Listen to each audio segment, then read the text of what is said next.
Children are so innocent, they don't know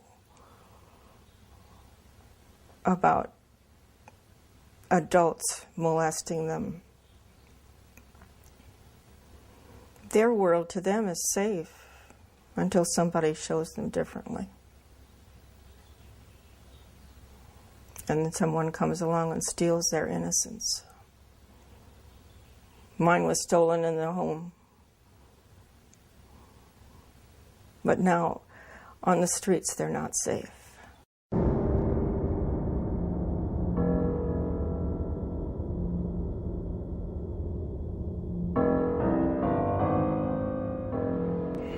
How old were you when you met Dr. Alfred Kinsey? It was probably in 1943 or so. I didn't know who he was. All I knew was that my dad was very excited about taking me there for an interview. You ask, what would the American public say if they actually understood the background to what became the sexual revolution, a sexual psychopath? Do you ever remember your father molesting you with a stopwatch? Yes. If the American public knew that Kinsey worked with a Nazi pedophile and encouraged his rapes of children and possibly even and eventually the murder of this one little girl. You and I are going to be doing some experiments. This man was the singularly most important individual in the decriminalization of every single law that we had ever had that protected women and children.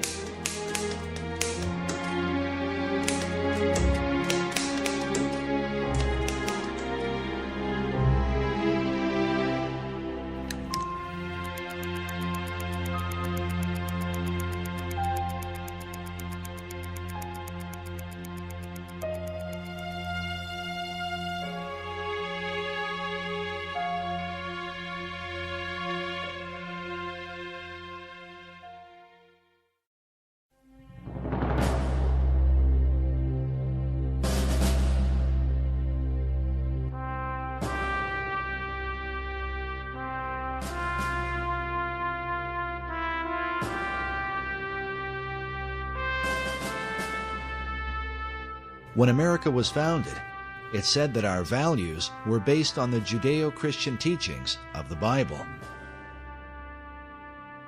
Andrew Jackson once said, "That book is the rock on which our republic rests."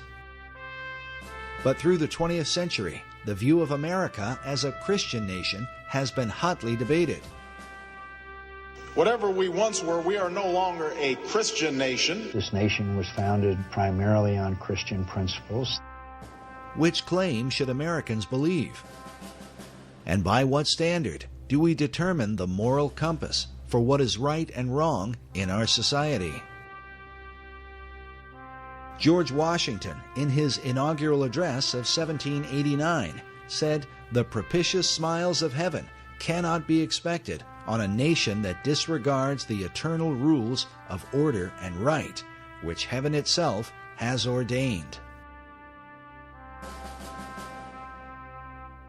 Among our once traditional values was the protection of women and children, once considered a sacred duty among all men.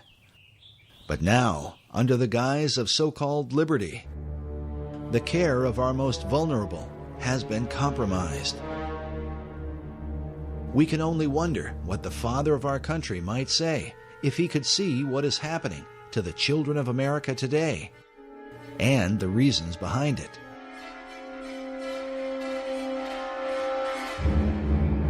Many of America's children are disappearing. According to the Office of Juvenile Justice, a child goes missing every 40 seconds in the United States. While many of these children are recovered, it is estimated that more than 58,000 of them are abducted by non-family members each year. Parents are continually in fear for their child's safety, even in front of their own home. Predators seem to roam the streets of America like never before, searching for prey to carry out their unthinkable desires. Many of our laws are named after raped and murdered children, whose memories echo through our courts crying for justice. But still, the problem only seems to get worse. And we also see in a lot of these kidnapping and death cases recently by sex offenders that your child can be lost in just an instant. The faces of children who have been lost continue to haunt us as a society, while watching their parents grieve has become part of a national nightmare.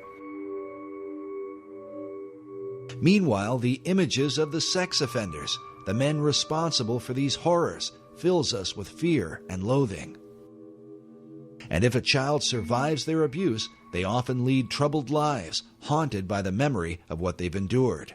It is awful. Those kids shouldn't be subjected to this. That's awful. It scars them psychologically forever. It affects their lives. Well, some of the experts say that once a pedophile, always a pedophile, that recidivism is 80 or 90%, if not more. The United States of America has basically become a pedophile's playground. Jessica Lunsford's father, he said, you know, wake up, America.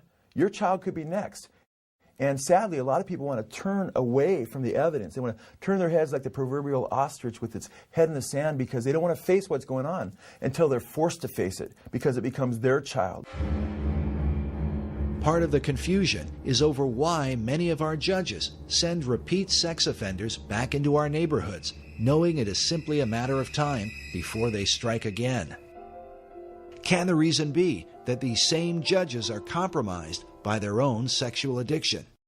We know that the judges they're human. They're like everybody else.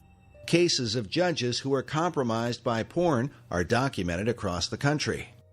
But the license for such behavior may have been issued in 1970, when Supreme Court Justice William O. Douglas and retired Justice Arthur Goldberg wrote articles for Playboy magazine. But why would an association with a soft porn magazine like Playboy be cause for concern?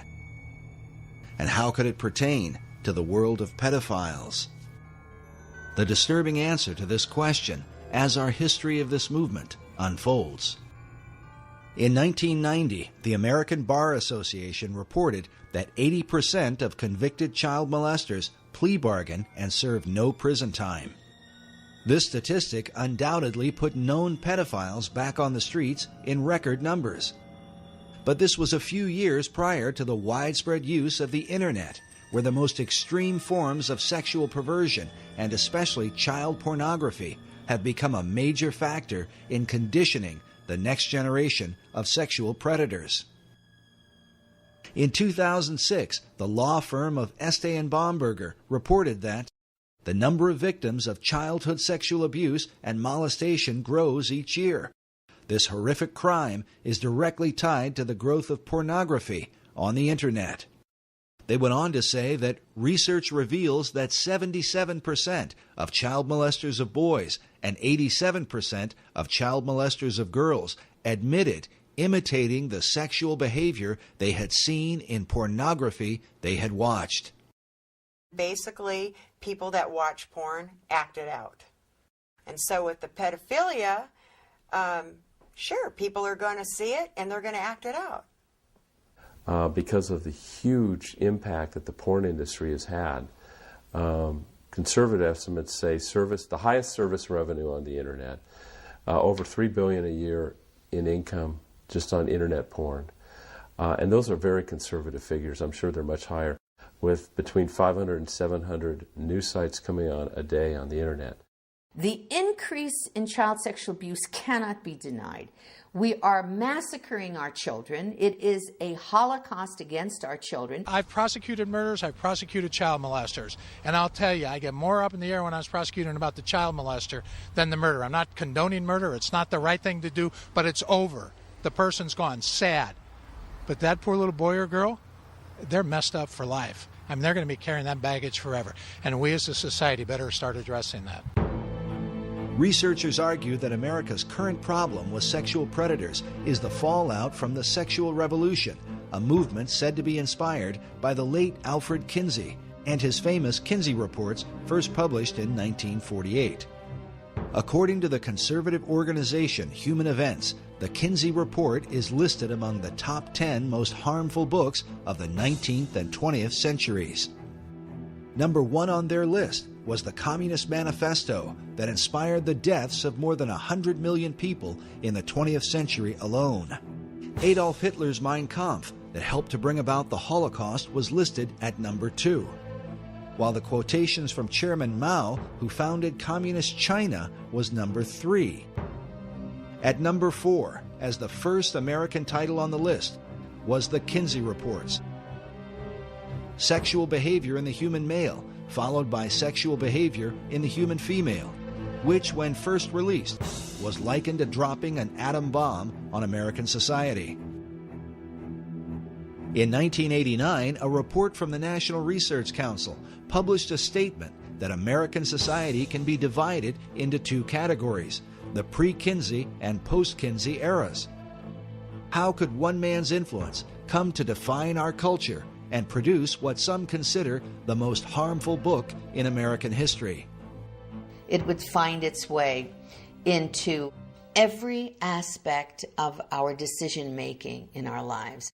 Dr. Judith Reisman is renowned for her expertise on the damaging influence of pornography.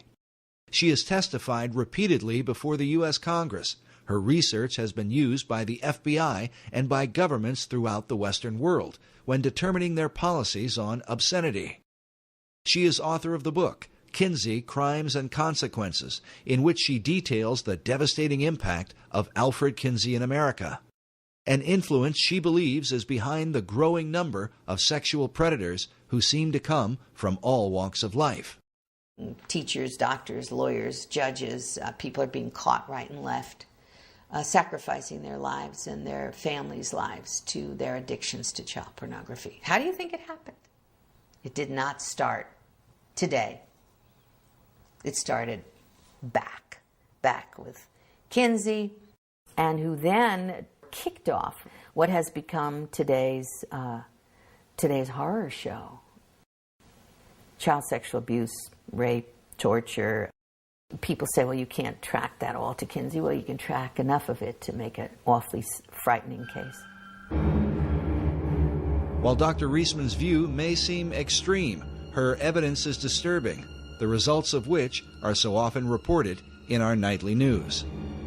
35-year-old convicted sex offender Bradley Meinhardt was sentenced to just 1 to 3 years in prison for sexually assaulting a 12-year-old girl in East Penn, and the guy had a prior. Here's the suspect right here, Joseph Edward Duncan. He has a long history of sexual aggression. Here's Larry Don McQuaid, the 41-year-old former school bus driver who's confessed to sexually abusing more than 200 children. I was able to manipulate parents and children alike, that I was such a nice guy that I wouldn't do something as wrong and disgusting and as that. I consider myself a demon. It's too dangerous for me to be on the street. Should he be released? We tried to protest parole. Unfortunately, as I said, the statute requires his release. I didn't know that the average sex offender, predator, molests 100 children. I mean, that just makes my outrage even more. For years, Americans have wondered why repeat sex offenders so often receive light prison sentences only to be released back into society. According to Dr. Reisman, the answer is Alfred Kinsey. The laws were changed based upon his fraudulent data, and he was directly involved in those changes.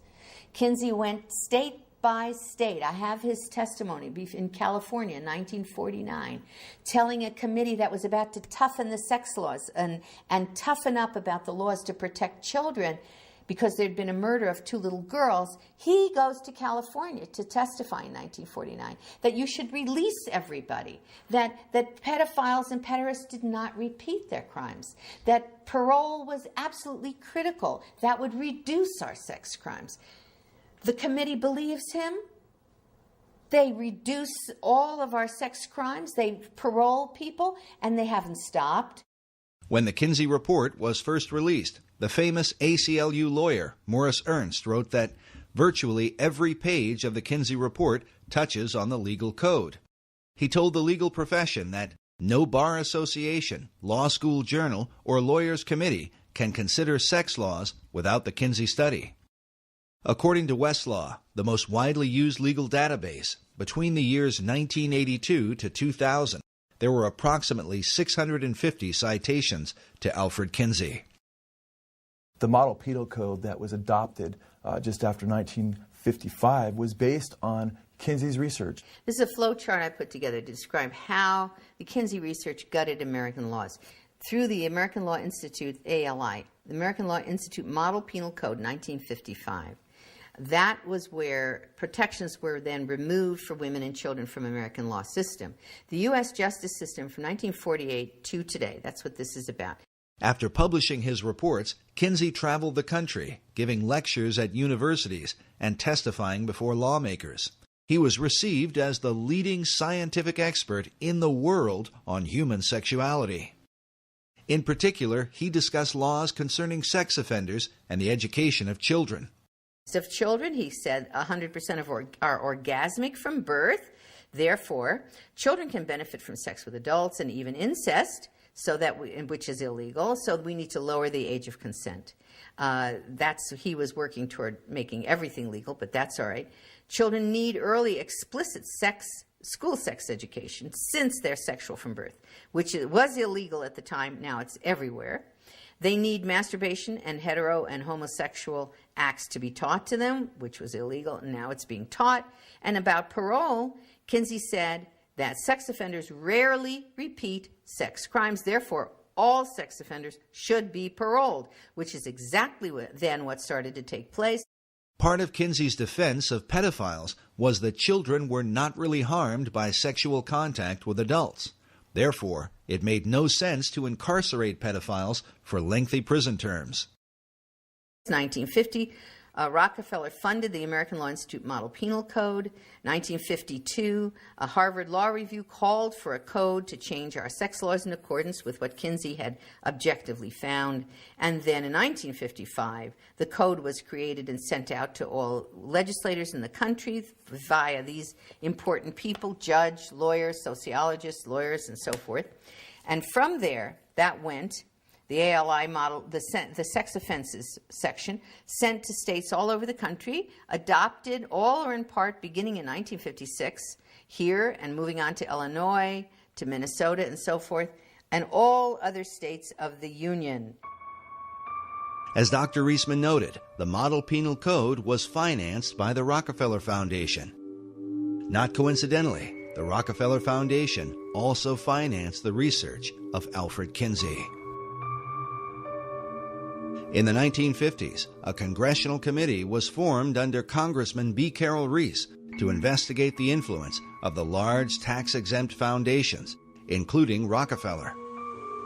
There was a huge concern at the time in the 1950s that the foundations were now being run by people with a strikingly strident a libertarian or liberal agenda, which resisted and resented the Judeo-Christian way of life. The late Norman Dodd was the director of research for the Reese Committee. In an interview recorded shortly before his death, Dodd stated that part of what the committee had learned was that the objective of the great foundations was to remove America from the values on which she was built and to do so through the education system. What we had uncovered was the determination of these large endowed foundations, this Carnegie Endowment story and the Ford Foundation and the Guggenheim and the Rockefeller Foundation, all working in harmony toward the control of education in the United States. Dodd's testimony becomes an important issue when considering the direct impact of Kinsey's research on sex education in America. While the Reese Committee investigated many programs funded by the foundations, when it came to Kinsey's research, they were vehemently opposed by the late Congressman Wayne Hayes. That's established quite well in Renee Wormser's book on foundations, their power and influence, a book that no American who wants to understand what happened to our country should be without. Renee Wormser was the lawyer for the Reese Committee. In his book, Wormser writes that the committee had dug up some significant material about foundation support of the Kinsey projects. This brought Mr. Hayes into a steaming rage, he says, and he asked to see our entire Kinsey file. It was produced for him, and he angrily declared to Mr. Dodd that we were to go no further with this particular investigation, contending that every member of Congress would be against our doing so. Mr. Hayes stated emphatically to Mr. Dodd that he would oppose any further appropriation to our committee unless the Kinsey investigation were dropped. Wormser writes that as a result, the valuable material in our Kinsey file never saw the light of day. What was it in the Kinsey file that provoked such a response from a U.S. congressman? As we move forward, consider that the Kinsey data was partly paid for by the American taxpayers, who continue to fund the Kinsey Institute to this day. There's more going on in that institute. They have covered up so much. Some believe that if Kinsey's research had been exposed in the 1950s, the information might have sparked a second American Revolution.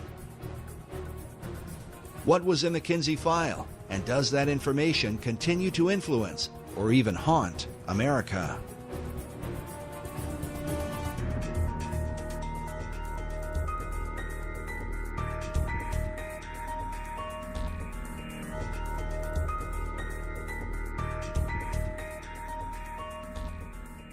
Through the 1930s and 40s, Alfred Kinsey conducted thousands of interviews with both men and women, taking, as he called it, their sexual histories. The purpose of his study was to discover the sexual behavior of the average man and woman in America at the time. Kinsey was a professor at the University of Indiana in Bloomington. Despite his Christian upbringing, he would come to reject the Judeo-Christian belief of his family in favor of Darwinian philosophy, accepting the idea that man is simply a more highly evolved animal. Kinsey, as a zoologist and biologist, considered, rightly, that humans are animals, although lots of people hate to admit that. Kinsey's expertise had been the study of the gall wasp. He spent years collecting and cataloging thousands of them. Noticing the countless differences in these insects, he concluded that such variations must also be true of human behavior. Upon interviewing thousands of volunteer subjects, Kinsey not only recorded data, but drew certain conclusions about the sexual behavior of men, women, and children. But was his research that of an objective scientist, or the intentional manipulation of a sexual deviant who wanted to remake the American male and female in his own image? Kinsey has legitimized the free sex revolution, and he did it through academia. But what's interesting, according to research that's been done on this gentleman, this guy was a pervert himself. Kinsey's critics claimed that his real motive was not science, but a social agenda to change the morality of America, something admitted by Kinsey biographer Jonathan Gaythorne Hardy. It's abundantly clear as you go into it that there was a very large social agenda. He didn't just want a greater tolerance and sanity from understanding the facts of sex. He thought it was quite monstrous the way homosexuals were regarded. In general, there was a very powerful social agenda, which is perfectly plain when you read the book, from the polemic right the way through it, and was perfectly plain at the time to the people who worked with him. When the Kinsey reports were published, they shocked the country, because the behavior that Kinsey described did not at all represent what most Americans believed about their own sexuality. Consider that Kinsey was documenting the behavior of the World War II era, those that Tom Brokaw called the greatest generation. Among Kinsey's more controversial claims is the idea that 10% of American men were fully homosexual for at least 3 years of their life, while 37% of American men had engaged in homosexual contact to the point of orgasm at least once in their lives. Later studies would place those numbers much lower, with only 1% of men in the U.S. claiming to be homosexual, while only 2 to 3% admitted to some kind of homosexual activity in their lifetime. Nevertheless, Kinsey's data was seized upon by men like Harry Hay, who read the Kinsey reports, left his wife and children, and went on to found the gay rights revolution that began in the 1960s. To this day, the gay rights movement is largely based on Kinsey's data. Kinsey also reported high levels of premarital sex, claiming that 69% of American men had visited prostitutes and that 50% of married men were guilty of adultery. Again, a later study done as early as 1960 by Phyllis and Eberhard Kronhausen would find that the levels of sexual promiscuity among males were much lower than Kinsey had reported. According to his fellow researchers, the reason for this dramatic difference is because Kinsey manipulated the data, including men from America's prisons, as part of the regular male population. He wrote that he found 1,300 to 1,400 sex offenders that he used as his normal male population. What? In addition to the convicted sex offenders, Kinsey included regular prisoners who were serving time for other offenses, along with 199 sexual psychopaths, all mixed together as part of the regular male population and presented to the American people as the average American male. In this interview for the documentary titled 1 in 10, listen as Paul Gebhardt, who was one of Kinsey's co-authors and a member of his original team, admits to the high percentage of prisoners and their impact on Kinsey's data. With these poorer, lower educational level samples. And when I say poorer, they had, for example, 55% were prison. 55% were prison.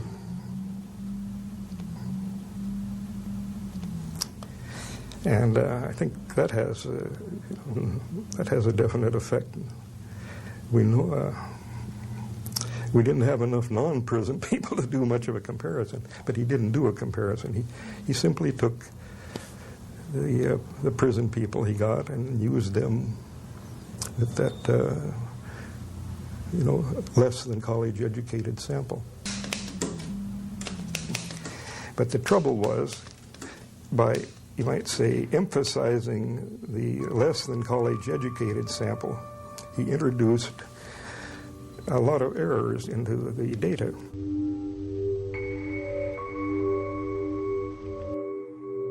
With America's prison population presented as the average male, is it any wonder that laws would be changed to accommodate sexual predators while failing to protect women and children? To create high levels of homosexual activity, Kinsey also went into Chicago's underground, into gay bars and homosexual bathhouses, and incorporated the radically gay population into his regular male data, along with bootleggers, gamblers, male prostitutes, ne'er-do-wells, pimps, thieves, and hold-up men, all this according to his own report. Kinsey used similar tactics to redefine the average American female. They use this picture all the time to try and show the American public that they were interviewing average American women, all right? Except that this was their secretary, okay? This is a secretary at the Kinsey Institute, and they would always label her as though she was just some average American woman. Sometimes they put Kinsey in the picture interviewing her, and sometimes they put him. And now, after I exposed that in one of my books, the Kinsey Institute has now admitted on its website, they give the name of her so it doesn't look as though they're trying to phony the thing. To create high levels of female promiscuity among American wives, Kinsey redefined married women to include any woman that had lived with a man for at least a year, a broad description that could include prostitutes who had lived with their pimps. In fact, prostitutes were a subculture that Kinsey specifically sought out, mixing them in with the regular female population. As a result, Kinsey's report stated that some 50% of American women engaged in premarital sex, while 26% of married women were supposedly involved in adultery. Kinsey went on to report that an incredible 87% of unmarried women were having abortions, while 25% of married wives were also aborting. It was these high percentages, shocking even by today's standards, that would help to legalize abortion in the years that would follow. For decades, Dr. Judith Reisman has argued against what is often referred to as Kinsey's junk science because of its dramatic and devastating impact on American law and society. Corrections starts to enact all of this into corrections decisions. In the legal profession and law schools, now Kinsey would be taught as part of the legal structure via the American Law Institute Model Penal Code. That ferrets out into the private and public education, becomes our sex education, is in our American Law Review journals. It's found in parole through corrections, state and local, and criminal, civil, family, and juvenile justice. And expert witnesses then from the sex world begin to inform this whole structure. Ladies and gentlemen, we have had a real dirty deal. We have, as that FBI agent said to me, the head of the FBI Behavioral Science Unit, after he saw my work on Kinsey and on Playboy, he said to his sons, "Guys, we have been conned." Dr. Reisman is not alone in her conclusions, nor was she the first to discover these things. As Reese Committee lawyer Renee Wormser states in his book, the much publicized Kinsey studies base an advocacy of criminal and social reform on the very unscientific material which Dr. Kinsey had collected. Wormser went on to cite psychiatric historian Albert Deutsch, who said of the Kinsey reports that so startling are its revelations, so contrary to what civilized man has been taught, that they would be unbelievable but for the impressive weight of the scientific agencies backing the survey. Wormser comments saying, "Note how impressive is the word scientific and how false."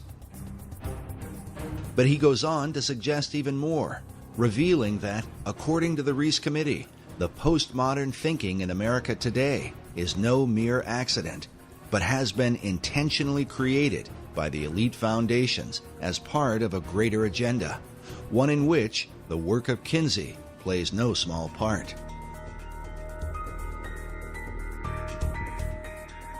The Reese Committee wrote that it seems to this committee that there is a strong tendency on the part of many of the social scientists whose research is favored by the major foundations toward the concept that there are no absolutes, that everything, including basic moral law, is subject to change, however fundamental it may have been deemed to be under our Judeo-Christian moral system.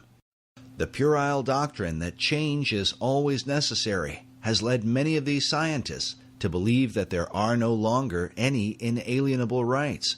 They deem themselves justified, with the support of foundation grants, to label their prejudices as truth and to experiment with society.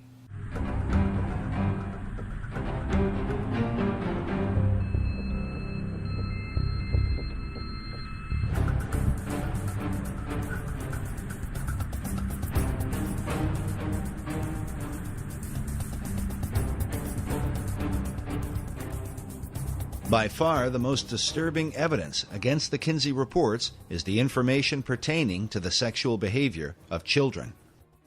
This was something noted in the 1950s by Professor Albert Hobbs, who wrote that, according to Kinsey, a child molester may have contributed favorably to a child's later sociosexual development.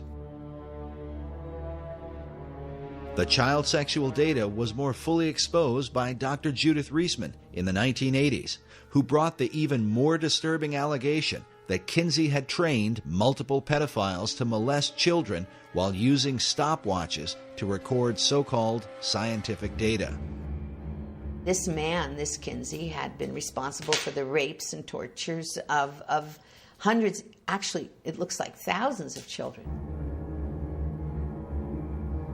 Needless to say, the Kinsey Institute today denies Dr. Reisman's allegations.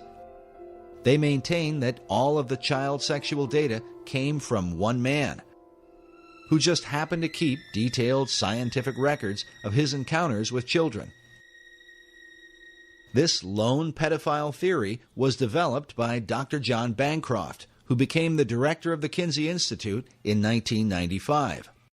Bancroft not only argued that the data came from just one man, but that Kinsey supposedly only got hold of the information years after this pedophile was finished raping kids. This is contrary to Kinsey's own report, in which he admitted to at least 9 pedophiles from whom he obtained information. But in this 1995 interview on Canadian television, Dr. Bancroft says that Kinsey only referred to 3 or 4 pedophiles, and then insists that in reality it was only 1. When questioned about the obvious inconsistency, Bancroft's argument is that Kinsey simply lied about his research. Listen now as this Canadian journalist seems to get uncomfortable during the interview. Did he make it clear in the report that the conclusions on the sexual capacity of 317 children were based solely on the evidence of 1 sexual criminal? No, he suggested that it may have been from 3 or 4. I don't think that is a particularly important difference. Kinsey... But isn't that conspicuously misleading? I think he was misleading. I think that he I'm sorry, you don't think he policy was misleading? Forgive me? Yes, I think he was misleading, but I don't think it was a misleading of any consequence. He was concerned about his maintaining confidentiality. Throughout his volumes, he tended to avoid drawing attention to any particular individuals. It's not significant that the conclusions of a study on the sexual responses of children come solely from a man who really has who's a deviant? Doesn't he have a skewed perception of child sexuality? Well, that was just one type of evidence. Next, the journalist asks why it took so long to discover that the information came from a single pedophile, rather than multiple pedophiles, as Kinsey had reported. Bancroft's only answer is to say that he worked it out once he became the Kinsey Institute director. Why did it take so long to set the record straight? When I got to the Kinsey Institute and these accusations were continuing, some people were expressing, some otherwise reasonable people were beginning to worry about these accusations and saying, well, now, how is it that if he's got information from 3 or 4 men, he can standardize it in such a way that it goes into a table, unless somehow or other he's trained these men to make these observations. People were beginning to express that concern, therefore I decided to look more closely at the source of information, and that's when I realized that actually, as far as those tables were concerned, the information all came from this one man who had been collecting this information in an extraordinarily methodical way throughout his life since about 1917. And you knew of this for how long? That it was that Kinsey was misleading in this? I worked out that there was one man involved soon after I came to the Kinsey Institute, and shortly after that we issued a press statement from Indiana University making this point clear. So, I'm sorry. That was at the beginning of September. What the criticism is also, and it's significant, is that Alfred Kinsey was guilty of academic dishonesty, and if the Institute if the Institute would have been more forthright, the people from the political and religious right wouldn't have the kind of ammunition that they now have to try to not only discredit Kinsey, but the teaching of sex education in schools. There is no reason to say that Kinsey has been dishonest. He probably had a good reason for obscuring whether it was 1 or 3 men. That is a minor detail. The minor detail of Kinsey's data may have had a major impact on America's children, especially when one considers that now, decades later, 1 in 4 teenage girls are currently infected with some kind of sexually transmitted disease. And according to the White House Office of National AIDS Policy, in the U.S., it is estimated that 2 young people, aged 13 to 25, are infected with HIV each hour. Is this the devastating fruit of Kinsey's sexual revolution? Furthermore, should Americans trust information about child sexuality from child molesters who were raping kids? As Dr. Bancroft has admitted, Kinsey's pedophile data directly impacts sex education in America. The specific findings about these children are totally irrelevant to modern sex education. But where did Kinsey get his information? Did it really come from just one man? The allegedly lone pedophile that Bancroft and the Kinsey Institute point to was known as Mr. Green in Kinsey's research.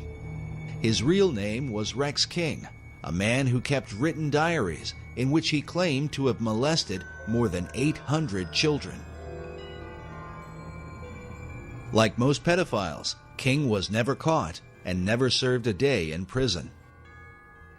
The Kinsey Institute usually presents King as a man who simply kept meticulous records and mysteriously came into contact with Kinsey. This same idea was presented in the Hollywood film Kinsey, starring Liam Neeson. But what Kinsey supporters do not reveal is that Mr. Green had been personally trained by Kinsey's mentor, Dr. Robert Dickinson. Something admitted by Paul Gephardt in the 1998 British documentary, Kinsey's Pedophiles. Kinsey was told about Green by his own mentor in sex research, Dr. Robert Dickinson. Dickinson had collaborated with the pedophile for several years and taught him how to record his child abuse in scientific detail. He told him how to measure things and time things, and encouraged him to, he knew he was going to do his ordinary behavior anyway. Dickinson couldn't have stopped him from being a pedophile. But he said, at least you ought to, do something scientific about it, so it won't be just your jollies, it'll be something worthwhile to science. So he gave him some training by letter and correspondence. Gephardt has also admitted that Mr. Green's child abuse data played an important role in the Kinsey Report's view of child sexuality. Gephardt said, Green contributed a fair amount to our knowledge and medicine's knowledge of sexuality in children. We made our point that children are sexual from birth. But the sexuality of these children was determined because, according to Kinsey's interpretation, the children supposedly enjoyed the molestation while it occurred. If we're talking here about science, you do not ask a rapist if his rape victim enjoyed the rape, and then translate that to the American public as science. Well, nobody minds being raped. They all enjoy it. We asked these experts, and the experts have told us. The experts were the rapists. Dr. Clarence Tripp, one of Kinsey's original team members, offered this comment on Green's molestation of children. Well, here's this man with hundreds of contacts. There was never a charge against him. He was never arrested for anything. All the children thought he was wonderful. All the mothers thought he was wonderful. There are two, I suppose, lest you get contradicted, there are two instances in which a young boy or girl, I guess it was, I don't remember, didn't complain. They agreed to the sexual contact, but then they found it very painful and yelled out when it actually took place. This was because they were very young and had small genitalia, and Green was a grown man with enormous genitalia, and there was a fit problem. The idea that the children enjoyed being molested by Mr. Green is shocking enough, but the suggestion becomes even more appalling with the testimony of Jonathan Gaythorne Hardy, a Kinsey biographer who is one of the few people who have been allowed to view Kinsey's private records. Speaking about their practice of keeping files secret, Hardy said, "The Kinsey Institute is nervous people will read the journals. Rex King described having sex with this little girl, this little boy. I think the Kinsey Institute felt right-wing figures would pluck out things. I think they are right to keep them under cover. There are descriptions of King buggering boys nigh on 13 who doesn't enjoy it. I mean, it's quite sort of harsh stuff, some of it." But the most disturbing evidence comes from Kinsey's so-called scientific tables, wherein he describes the sexual responses of young children. When I was reading Kinsey's book in the first place, and I looked at the tables, table 30, 31, 32, 33, 34, and these were tables with ages of children on the left-hand side, and then orgasm in one panel, and timed orgasm, time of orgasm in the next one. In Kinsey's tables 31 through 34, he documented the timed orgasms of children as young as 2 months old, recording their responses down to the 10th of a second. The findings are so extreme that one child, a 4-year-old, is said to have had 26 orgasms within a 24-hour period. For Dr. Reisman, the obvious question was, where did Kinsey get such information? And I looked at those charts and graphs. I can't tell you how long it took me to try to process what I was seeing. I said, this is the torture of children. At the base of Table 31, Kinsey tells us that the data is based on actual observation of 317 males. Then on page 177 of the male volume, Kinsey writes, orgasm is in our records for a female babe of 4 months. But how would anyone recognize such a response in a young child? Kinsey wrote that among pre-adolescent boys and among younger females, orgasm is not so readily recognized, partly because of the lack of ejaculate. And so I said, what did this man, this Kinsey, call an orgasm? Right. I mean, it's an obvious question, isn't it? I mean, first of all, this was not possible, but second of all, what did he call? Well, I saw he documented it on page 160 and 161 in Kinsey's book, Sexual Behavior in the Human Male. He described specifically what he called an orgasm amongst these children.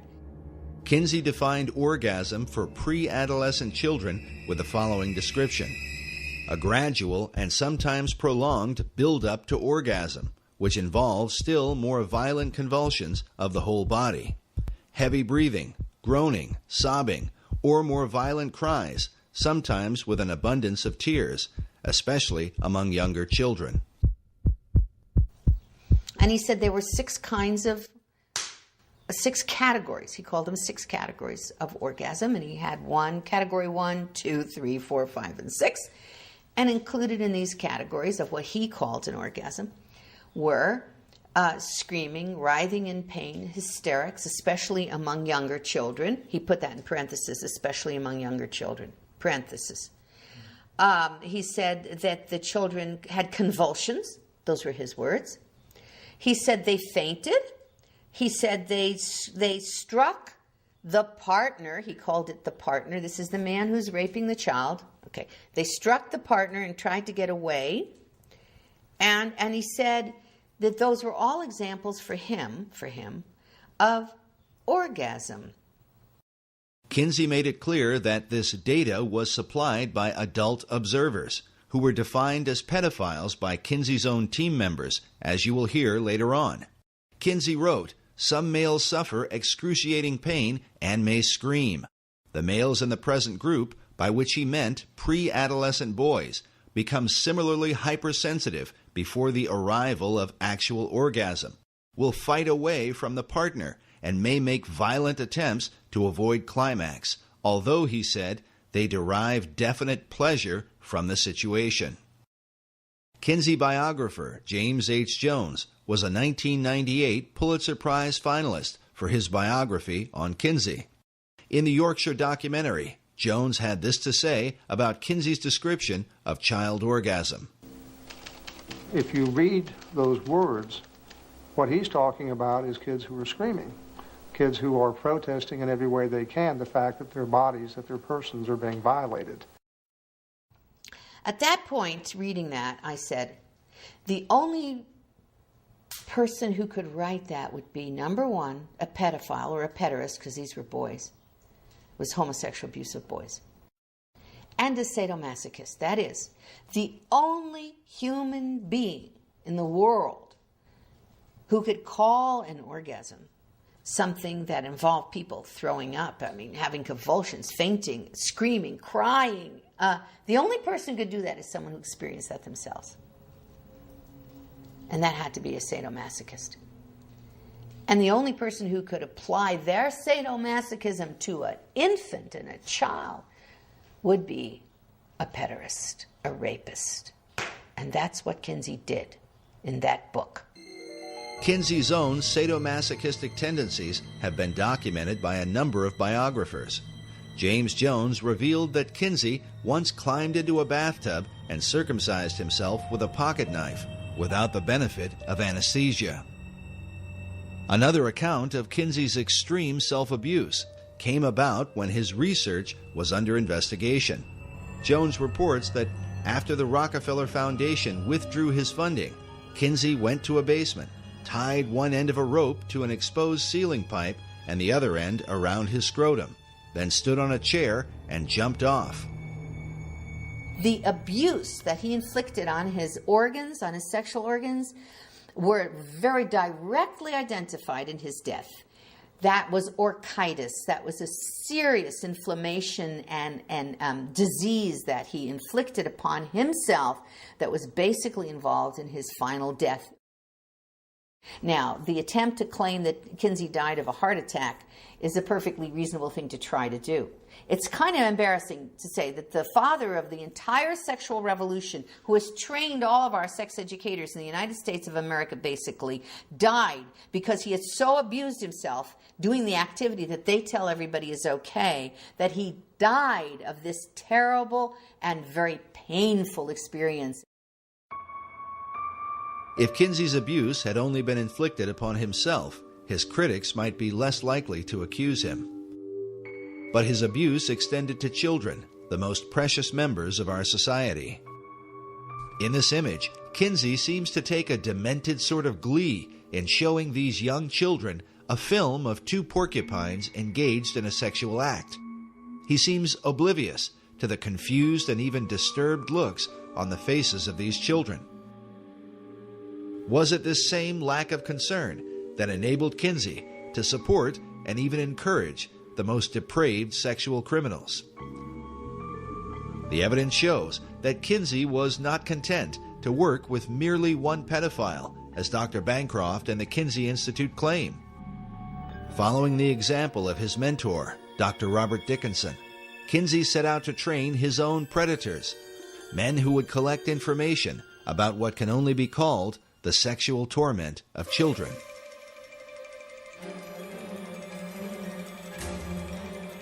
Dr. Clarence Tripp was Kinsey's photographer who filmed and photographed sex scenes in the attic of Kinsey's home in Bloomington, Indiana.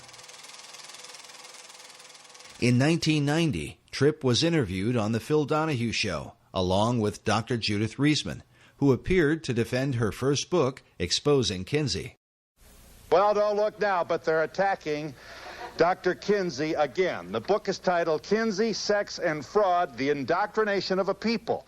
During the show, as Clarence Tripp began to defend Kinsey's research, even Phil Donahue, with his liberal views on sexuality, became uneasy at some of Tripp's bizarre comments about the molestation of children. We should say that you are the author of The Homosexual Matrix, a book which got quite a positive response from... But I want to agree with Reisman on one point. I think we really ought to talk about the child stuff before we mix in the right, well, make your point, homosexual stuff. You know, we really shouldn't go too fast there. We want to savor that because it is wonderful. It's so delicious what she says. I want to draw you a picture of the image. The image is that the world-famous sex researchers, or Dr. Kinsey alone, it's not quite clear, are in a room, and they hover over a young child, less than a year old, and with their fingers or a feather, that's not quite clear, they tickle the genitalia and bring this kid to orgasm, who is screaming and hollering and possibly held down by chains. And drugged. It's all too glorious. Well, make your point. I hope that you don't.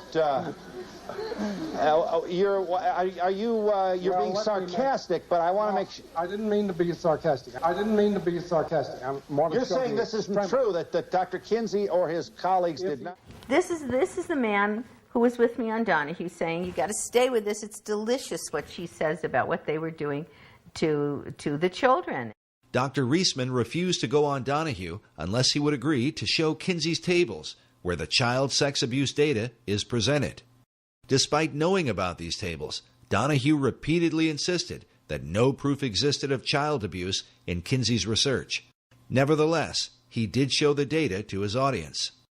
Well, we're going to show. There. Now, What is the point? You what is tell your me point? What is the point. 5 months old. What is it? I can hardly read it. What's next to that? Number of orgasms. Oh, number of orgasms, 3. Go down to the 4-year-old. You see the 4-year-old there? Yeah.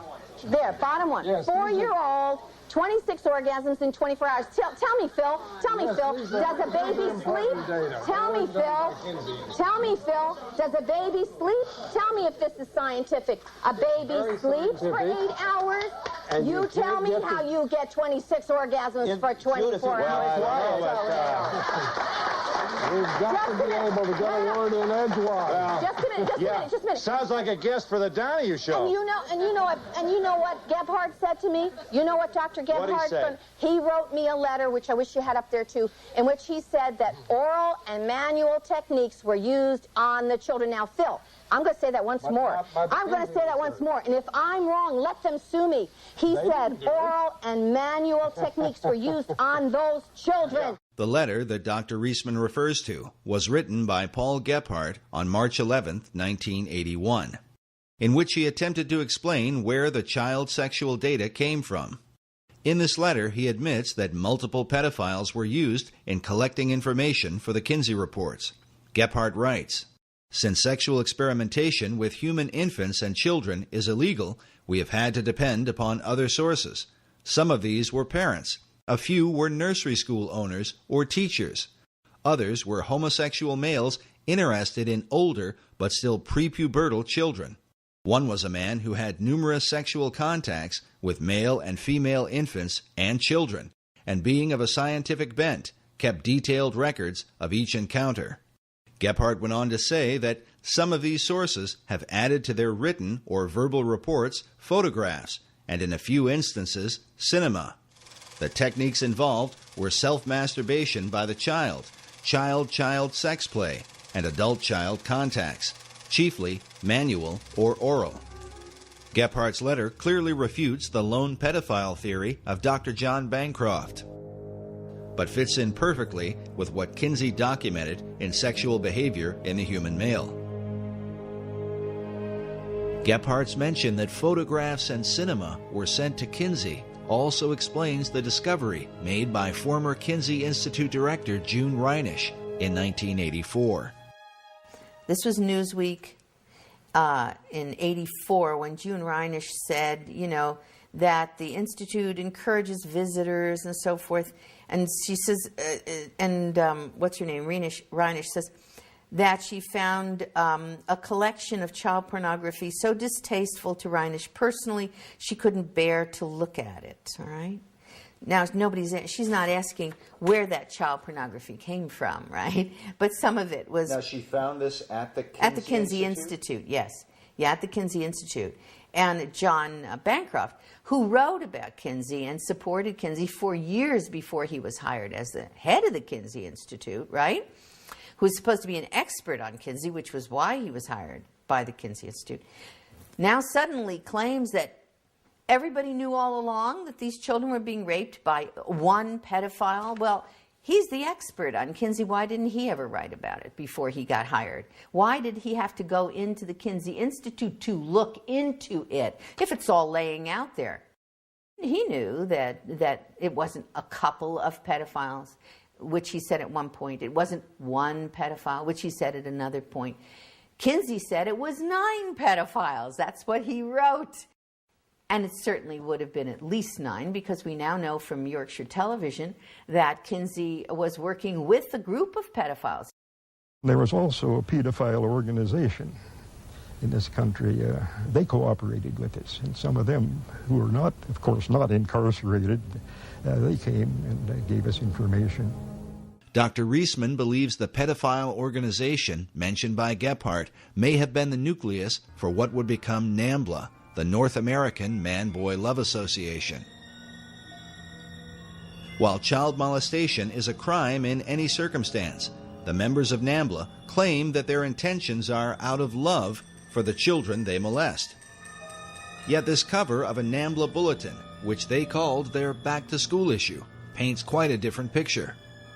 It shows a frightened boy cornered by two adult men who are about to force him into sexual contact, and is more consistent with the information found in the Kinsey reports that children are in fact being raped and tormented by the pedophiles who prey upon them. To this day, NAMBLA looks to Alfred Kinsey as their inspiration, saying that gay liberationists in general, and boy lovers in particular, should know Kinsey's work and hold it dear. Implicit in Kinsey is the struggle we fight today. Well, there's a huge connection between Alfred Kinsey and NAMBLA. In fact, NAMBLA has relied upon Kinsey's research for years. Kinsey tried to make pedophilia seem acceptable. Kinsey's argument was that it was society's reaction to pedophiles that caused the real trauma of child molestation. Members of NAMBLA will often refer to this quote from Sexual Behavior in the Human Female, where Kinsey wrote that when children are constantly warned by parents and teachers against contacts with adults, they are ready to become hysterical as soon as any older person approaches, or stops and speaks to them in the street, or fondles them. Some of the more experienced students of juvenile problems have come to believe that the emotional reactions of the parents, police officers, and other adults who discover that the child has had such a contact may disturb the child more seriously than the sexual contacts themselves. The current hysteria over sex offenders may very well have serious effects on the ability of many of these children to work out sexual adjustments some years later. In Kinsey's view, a lot of sex crime was really not crime at all. He seemed to worship sexual experience. I mean, he had a 24/7 obsession with sex long before he attained the position at Indiana University. So for him, all forms of sexual experience, to one degree or another, could have merit that were outside the pale of traditional morality. Many researchers have come to believe that it was this philosophy that allowed Kinsey and his team to communicate with active child molesters and even train them to record their abuse in a scientific manner. While the Kinsey Institute continues to deny this, further evidence is found from the testimony of Dr. Clarence Tripp on The Phil Donahue Show.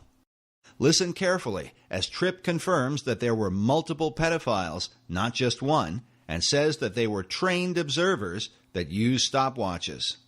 I'm going to say that once more, and if I'm wrong, let them sue me. He said oral and manual techniques were used on those children. Yeah, what American is going to defend that? How does C.A. Tripp respond to that? She's talking about data that came from pedophiles, that he would listen to only pedophiles who were very careful, used stopwatches, knew how to record their things, did careful surveys.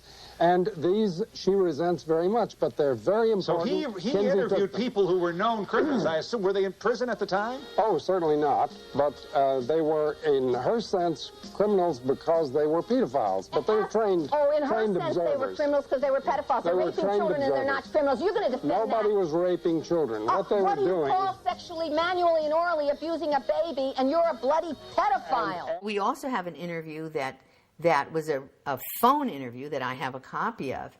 It's in my book, between Gebhard and Dr. Muir, who was my editor, in which Gebhard admits that they told the pedophiles to use stopwatches. The interview Dr. Reisman refers to took place on November 2nd, 1992, between Dr. Gordon Muir and Paul Gebhard. Dr. Muir also appeared on The Donahue Show as the editor of the book, Kinsey, Sex and Fraud. On the show, he confronted Clarence Tripp. And you're telling me that Kinsey came across in an interview sample of 5,300 people, he found pedophiles who had stopwatches, just happened to have stopwatches, just happened to have all that data handy? Some 2 years later, in a phone interview, Dr. Muir would pursue a similar line of questioning with Paul Gebhard, one of the original co-authors of the Kinsey Reports, who succeeded Alfred Kinsey as the original director of the Kinsey Institute. Listen carefully how Gebhard admits that there were multiple pedophiles that he and Kinsey worked with, how they actually encouraged some of the adults to molest children, and that it was at the instruction of Kinsey and his team that they used stopwatches. Table 32. Yeah, the table's all right, but these all were done with stopwatches necessarily. It says below table 32, the legend says duration of stimulation before climax. Observations timed with second hand or stopwatch. So second hand or stopwatch. Okay, well that's, you refreshed my memory. I had no idea that it was used on that many. Well, my question to you is this. Who did that? Who did the timing? It was dependent on who it was. Most of it was done by one individual.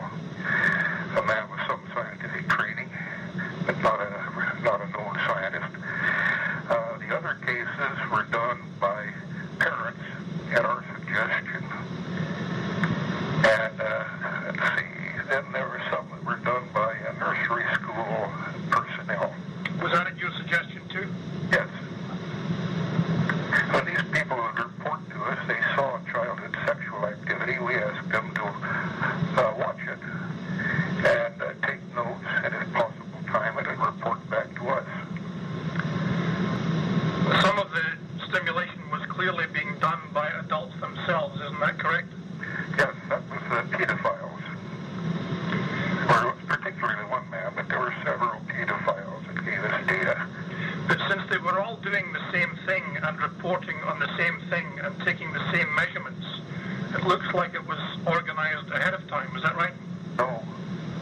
No, we just simply asked anyone who had any data on childhood sexuality to tell us about it. Well, what about the cases then, which it says in the book, some of them were followed up for several years to make sure that true orgasm was involved. That looks like prospective planning there. Yeah, but not on our part. You mean pedophiles just took it upon themselves to do follow-up experiments to find out if true orgasms were involved? No. We had some. Try this again. At this stage of the interview, Gephardt engages in a bit of wordplay, but listen carefully as Dr. Muir gets to the point with him. Once we asked people about giving us their observations, we would ask them later, too. In other words, if there were some pedophiles who reported their data to us, and if they got in contact with us later, we would then ask them more about it. We follow up on by re-interviewing people occasionally. We call them retakes. I think that's mentioned. Right, it is. But I mean, what I'm trying to get at was, this sounds like it was a little bit of prospective planning here. No. We did not plan and organize any Masters and Johnson-type experiments with children, period. Never did. So, do pedophiles normally go around with stopwatches? They do if we tell them that we're interested in it. But this isn't a plan on our part. They do if we tell them that we're interested in it.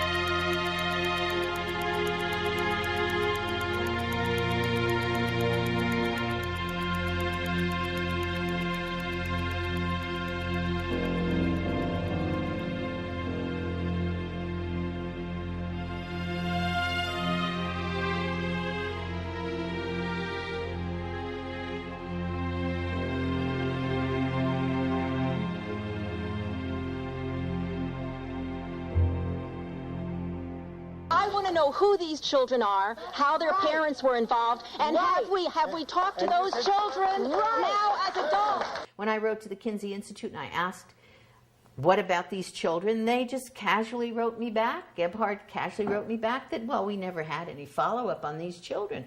It was too expensive, he said, or just impossible. What does he mean there's never been a follow-up? You just talked about men who are raping children, at least 317 children. Now we're looking at, it comes up to maybe 2,035 at minimum, probably. The youngest 2 months of age, and you call yourselves, quote-unquote, scientists, and you've never even followed up? That's a lie. There's got to be some information, and if it was good information, if they had found out that these children were completely unharmed, lived fine lives, we would know about it. They would have passed that information on to us so fast. Many of the children abused by Kinsey's pedophiles probably had no idea that they were part of a government-sponsored study, most likely living out their lives in suffering and confusion about what had happened to them. But when the Family Research Council released its documentary, The Children of Table 34, the haunting image of a stopwatch sparked the memory of a woman who calls herself Esther White. My grandfather molested me when I was around 4. And he never did again. But he went to Indiana University to get his teaching certificate. And he took biology while he was there. And so I'm assuming that he probably met Kinsey there because the whole university was involved in his research. As a child, Esther says she was taken by her father and grandfather to meet with Alfred Kinsey and to be interviewed by him. But the real purpose of that meeting would be a mystery for years to come. I didn't really know. I didn't connect it all until I read Judith Reisman's writings, especially when it came to the video that she did where they showed a stopwatch.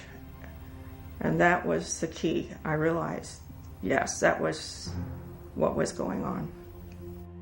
Now in her 70s, her desire is to remain as anonymous as possible out of consideration for her family. Esther White is her assumed name. How old were you when you met Dr. Alfred Kinsey? It was probably in 1943 or so, 43 or 44. I was born in 34. My father was very excited about taking me there to meet Dr. Kinsey. I didn't know who he was. All I knew was that my dad was very excited about taking me there for an interview.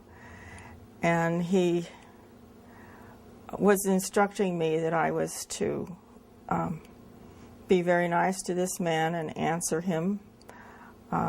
He told me they would ask me about my family and whether I loved my family and so forth. So when we got there, it was at my grandfather's and great-grandmother's house.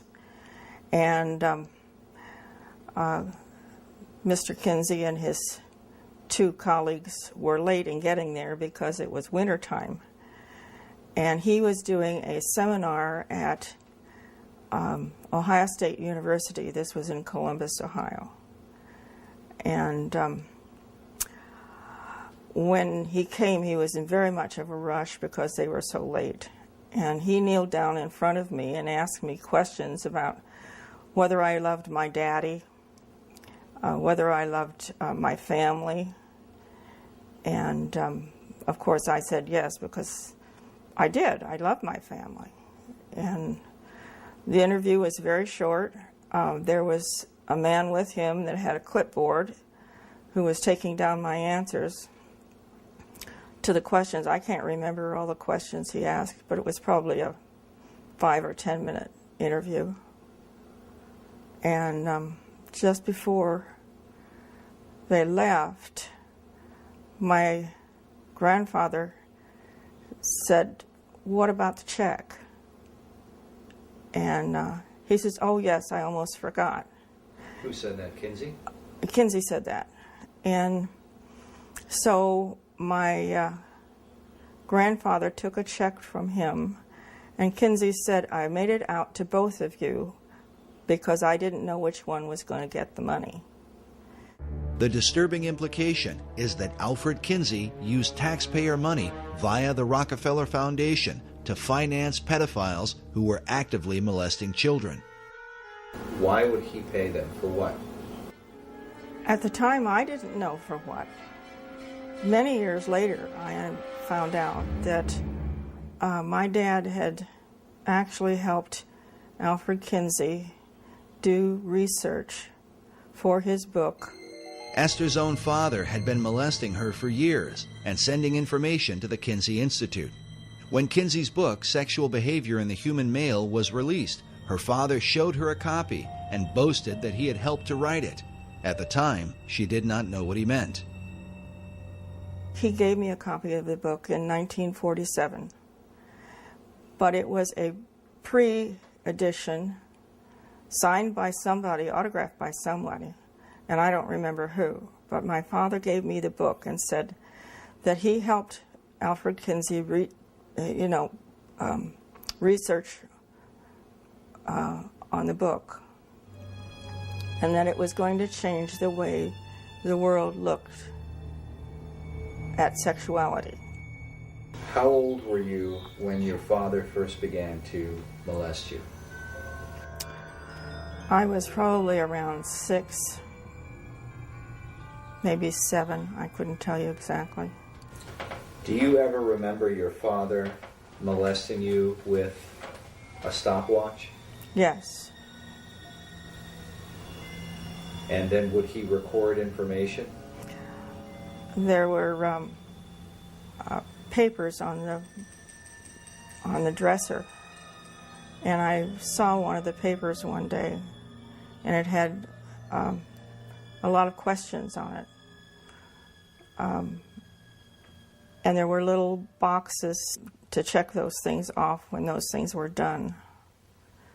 And it was talking about orgasm. I didn't know what that word meant, but at the time. And when I asked him what that word meant, when I saw it on the paper, he grabbed the paper, put it in a brown envelope, and he said that he was late in sending this in. And he put it in this big brown envelope.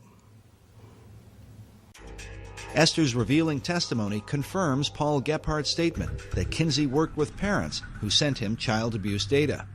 She was also interviewed years ago by British filmmaker Tim Tate, who directed the documentary Kinsey's Pedophiles. Esther White, for what it's worth, swore what's called a statutory declaration here. She swore on oath that the information she gave was true and to the best of her recollection, and so did her mother. We asked Esther to give us her opinion about the Kinseyan philosophy that children are sexual from birth. Children are not sexual from birth. They are obedient to whomever is over them. In my case, it was my father. You honored your mother and your father. You obeyed what they said. You did what they said. That's the reason I was silent for so many years. I was told not to tell my mother that this was normal, and all the other little girls and boys were doing this too. So this was not a rare thing at all. They just didn't talk about it. So I was made to believe that I was sexual, but I wasn't. I hated it. I cried, I had convulsions, but that was totally ignored. She's heartbroken about the life that she lived because of her abuse at the hands of her father and grandfather, who were working for Kinsey and sending material to him. There are others out there like that. Bancroft said he knew there were, and he was afraid they were going to show up. He wasn't talking about one pedophile when he said he was afraid that the children of these pedophiles would show up. He was talking about a lot of people who were damaged, and he knew it. And the Kinsey Institute knows it, and Indiana University knows it, and they've always known it.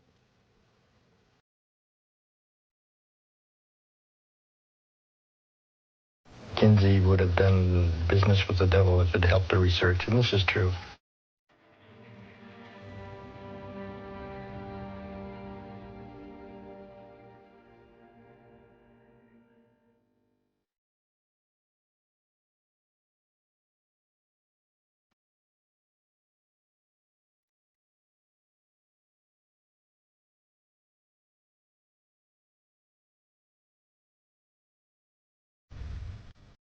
I view Kinsey as one of the most treasonous Americans in human history.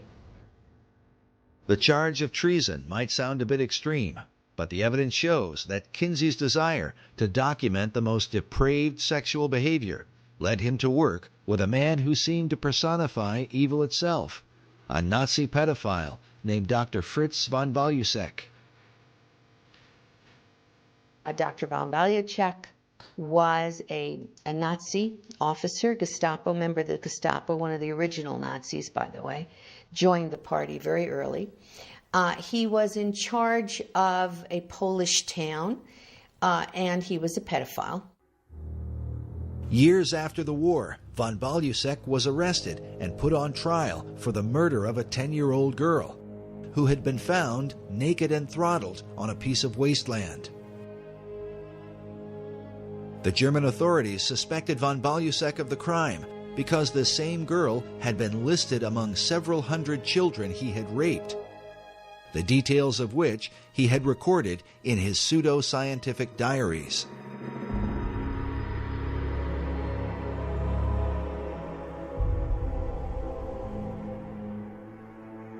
The German newspapers called him the most important pedophile in the criminal history of Berlin. During the war, von Balusek used his authority as a Nazi officer to fulfill his pedophile desires. The full number of children he abused and ultimately murdered is still unknown.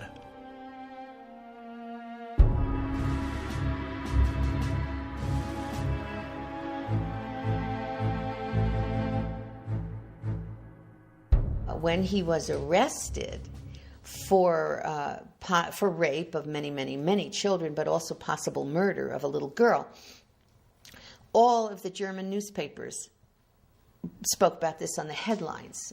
It was in the headlines of every newspaper in Germany. During the war, von Balusek was the commandant of the Polish town of Jędrzejów. There he threatened the children with certain death if they refused his sexual desires. What he recorded in his diaries of how he treated these children was so criminal that during his trial, the judge cried out, quote, "This is no longer human."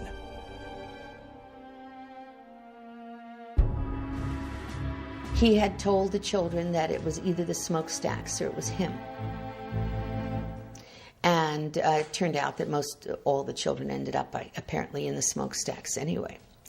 Post-World War II, he was highly placed in civic government, and he was arrested for this possible murder and being investigated. And in the process, they found that he had been corresponding extensively with Kinsey, that Dr. Kinsey had warned him to be aware and careful of the authorities so he shouldn't get caught.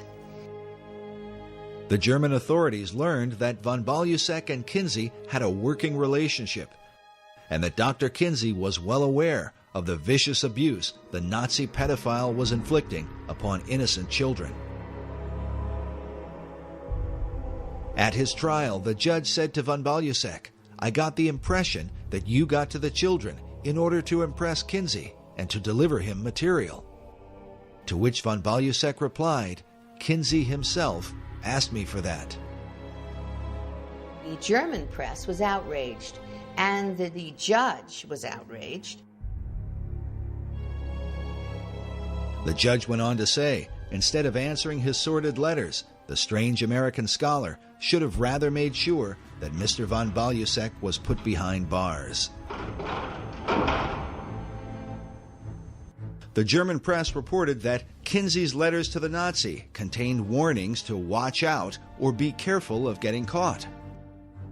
They wrote that in his diaries, von Balusek stuck in the letters from the sex researcher Kinsey, in which he'd been encouraged to continue his research. He had also started relationships to expand his researches. One shivers to think of the lengths he went to.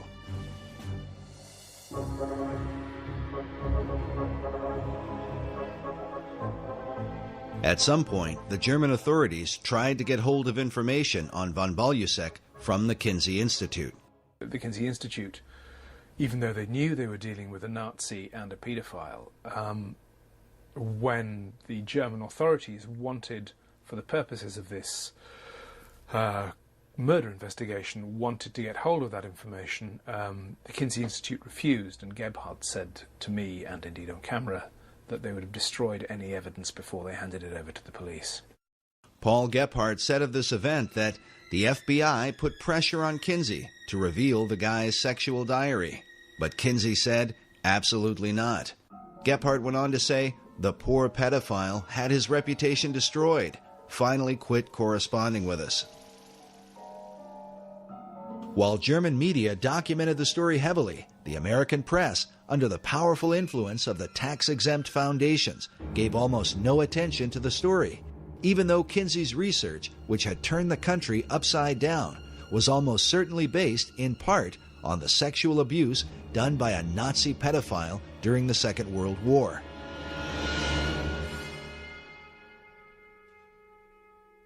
It is entirely likely that von Balusek's letters to Kinsey can still be found in the records of the Kinsey Institute even today.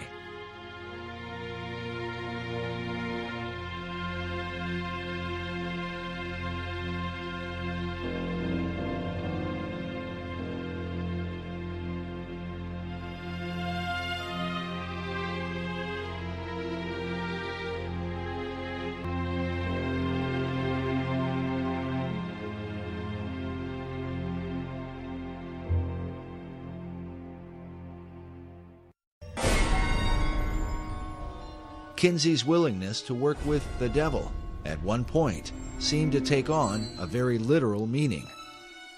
One of the interesting things I found several years ago in researching the Satanist Aleister Crowley was the influence that he has had on so many people here in the United States of America. And one of the men that he had influenced was Alfred Kinsey. After publishing his male and female reports, Kinsey began to travel abroad and study sexuality in foreign countries. In his book, Kinsey co-author Wardell Pomeroy wrote that Kinsey went looking for a prized item, the diaries of Aleister Crowley. Crowley died just a year before Kinsey's book came out. Crowley was a famous and highly controversial British occultist in the early part of the 20th century. His sexual exploits in bizarre and sometimes deadly satanic rituals had been exposed in the London newspapers. He also talked about taking a virgin and having sexual relations with her, and then upon a climax to actually murder her, cut her in 6 pieces, and put the names of the various demon gods on those 6 limbs, those 6 parts of her body. Taking the name for the Antichrist in the Bible, Crowley called himself the Beast 666. His famous saying was, "Do what thou wilt shall be the whole of the law," by which he justified all forms of immorality. Crowley had a sex temple and had practiced group sex and orgies and what have you, and so-called sex magic. Crowley was into pedophilia. He was into justifying his pedophilia. In fact, he had said, "Let me seduce the boys of England." He wanted to seduce them, and then he starts talking about sodomy and it should be acceptable. So, it was quite shocking, especially back then. Pomeroy wrote that Crowley was called by Lord Douglas the wickedest man who ever lived, and his sexual history alone was enough to earn him the title he gloried in, the Beast. Crowley kept a diary up to his death. 2 weeks after Kinsey tracked down these papers in England, he found himself in the temple that the Beast had founded in Sicily. Kinsey is pictured here inside Crowley's temple, known as the Abbey Thelema, where he performed his satanic rituals. On the wall is a picture of Crowley himself, while across from Kinsey is another man named Kenneth Anger. Anger was a close acquaintance who appeared in some of Kinsey's sex films, made in the attic of his Bloomington home. As an avant-garde filmmaker, Anger was deeply involved in the occult. He directed films with titles such as Lucifer Rising and The Invocation of My Demon Brother. Kenneth Anger is a co-founder of Anton LaVey's Church of Satan, and Kenneth Anger also was, had a penchant for younger men, for sure. Bobby Beausoleil was his live-in boyfriend. That's the same Bobby Beausoleil that committed the first murder, killing Hinman for Charles Manson. That was his live-in boyfriend. He played Lucifer in one of his occult movies that extolled the virtues of Aleister Crowley's magic and what have you. In this image from one of Anger's films, we see Bobby Beausoleil, who would later become one of Charles Manson's killers. He's standing next to a doorway with Crowley's maxim, "Do what thou wilt," painted on the door. A phrase that certainly fit with Kinsey's own view of human sexuality. Pomeroy even admits that Kinsey loved Crowley's writings, including specifically mentioning some of his homosexual erotica. One of his books called White Stains. Kenneth Anger is quoted saying that Kinsey was obsessed with obtaining the Great Beast's day-to-day sex diaries. To obtain grant monies and maintain the support of the university, Kinsey needed the excuse of research to validate his 24 hours a day obsession with sex. However, Kinsey's battle cry of "do your best and let other people react as they will" seemed a variation on Crowley's "do what thou wilt" maxim. An older Kenneth Anger is pictured here, with the name Lucifer tattooed on his chest.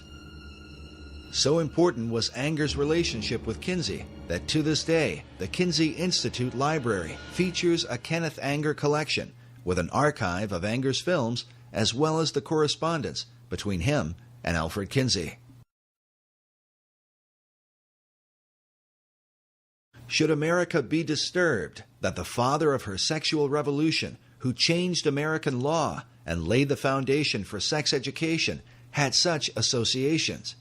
If America continues to be influenced by Kinsey, what will it mean for her future? What Kinsey discovered at Crowley's mysterious abbey might provide a clue. Pomeroy writes that Crowley's curious magnetism drew people from all over the world, who came and became his sexual slaves. Some of these women left their husbands to enter the temple. They held group orgies as part of their ritual and included in them the small children the women had brought. He further reveals that inside the abbey, Kinsey found paintings, life-sized representations of sexual activity, including children. Some have considered the possibility that Aleister Crowley was another of Kinsey's pedophiles who kept his diaries as part of Kinsey's sex research. I would be surprised if Kinsey was not, in fact, either paying or communicating with Crowley regarding his sex diaries, because Crowley was more open and more public with his sexual exploits than pretty much anybody of the time. He was known as the wickedest man on the earth long before Kinsey would have gone to him.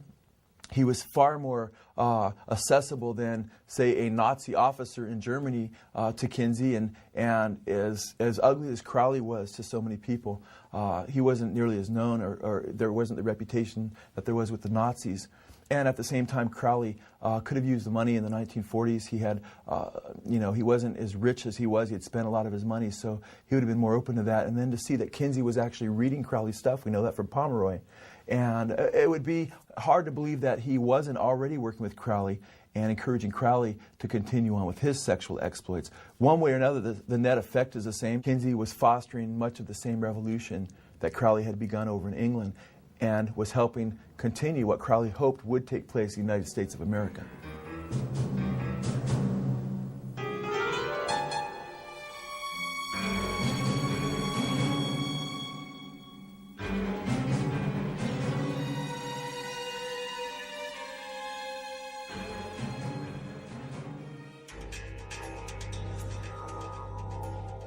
Mass media seems to have always been on the side of Kinsey and his philosophy. A philosophy carried out by Hugh Hefner in 1953 when he launched Playboy magazine. That same year, Kinsey released his K-Bomb, Sexual Behavior in the Human Female, the second book in his report on human sexuality. Hefner made an immediate association between his soft porn magazine and Kinsey's research. I referred to it in the first introduction to the first issue and called it the other great book that was coming out in 1953. Max Lerner, the historian and a good friend of mine, said that Kinsey was the researcher and I was the pamphleteer. And it's an interesting way of looking at it. I certainly do think that in a very real way, the sexual revolution began in 1953, with the second book and the beginning of Playboy. Hugh Hefner had been under the influence of Kinseyan philosophy since the release of the male volume in 1948. He had even written about it in a college publication years before he started Playboy magazine. Half a century later, in Playboy's 50th anniversary issue, Hefner paid special tribute to Alfred Kinsey, celebrating the man who had helped him launch the sexual revolution. But Playboy represented more than just nude photos of the girl next door. According to Hefner, the magazine was, quote, a statement of rebellion without question. The first official Playboy playmate was named Janet Pilgrim, directly intended to mock America's Puritan heritage. In time, Hefner would publish the Playboy philosophy, a new morality for the post-Kinsey era.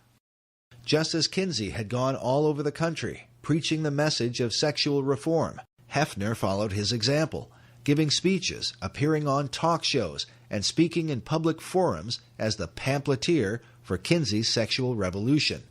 So what you're saying, Mr. Hefner, is that we should encourage premarital sexual relations?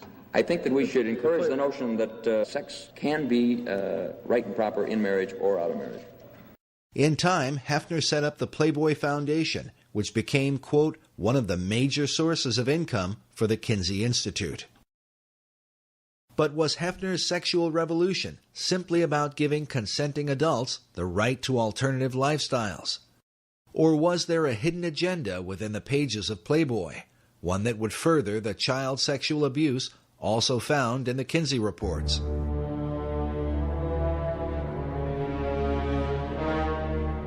In 1983, Dr. Judith Reisman was appointed by the Juvenile Division of the Department of Justice to investigate the images in Playboy, along with Penthouse and Hustler magazines. The reason for the study was due to the rise of violent sex crimes committed by young adults against even younger children. Those who were committing these crimes were often found to have copies of Playboy and Penthouse magazines in their possession. But what could be in these magazines, often thought to be harmless, that would compel young teenage boys to commit violent sex crimes against other children? Dr. Reisman had done a radio interview with Pat Buchanan about her research into Kinsey and the soft porn industry. Soon after, she was contacted by the Department of Justice as part of a joint effort with the FBI. I got a call from the Department of Justice when they heard me on the Buchanan program, and I was saying, you're going to have an increase in sexual crimes by children against children and by adults against children. You cannot do the kind of programming of people's brains, minds, memories, and bodies. The connection between the brain goes all the way down from the retina all the way down the central nervous system and into the genitals. You can't show people those kinds of pictures and arouse them in that way and not think that they're going to act out either positively on somebody who agrees or negatively on somebody who doesn't agree. That's what's going to happen, and you just simply can't do that to billions of people at one time, to masses of a population. In her Department of Justice study, Dr. Reisman revealed that from 1953 to 1982, Playboy and eventually Penthouse and Hustler magazines had published approximately 9,000 images of children involved in sexual scenarios, an average of about 8 to 9 images per issue. And I showed the development of the child in those images, in cartoons, in photographs, and the use of the child as a sexual object by the observer, by the viewer. And I said, your average guy thinks he's buying a girly magazine, a magazine that's just pictures of pretty girls. And he has no idea that the messages that are being pumped into him, neurophysiologically, if you will, all the way down and through his system, include images of sexual assault of children. And he, as the viewer, becomes the predator. That's just the way the human brain works. The following are images from Dr. Reisman's presentation at the FBI Training Center in Quantico. Please understand, the most severe images we are unable to show you. Dr. Reisman demonstrates how the cartoon imagery of children progressed into real-life images, either of children or of legal-aged women who were made to look like obviously underage girls. Over time, the scenarios suggested greater degrees of sexual aggression and violence, including murder.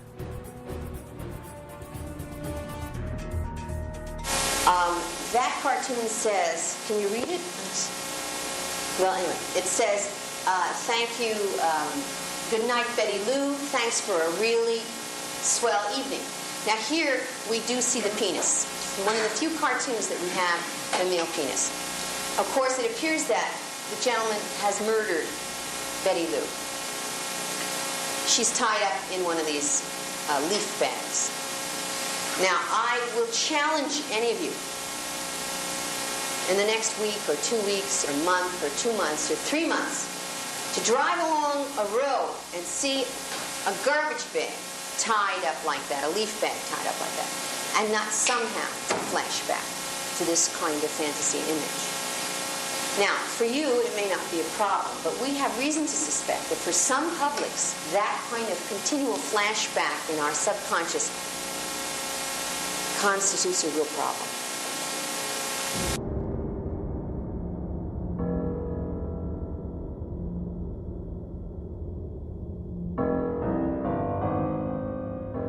Dr. Reisman believes that millions of American men have been conditioned for decades by such imagery, often struggling with an addiction that they don't understand and cannot escape. The addiction to porn has now been handed down to America's children, giving their young minds a perverse view of reality and of the relationships between men and women.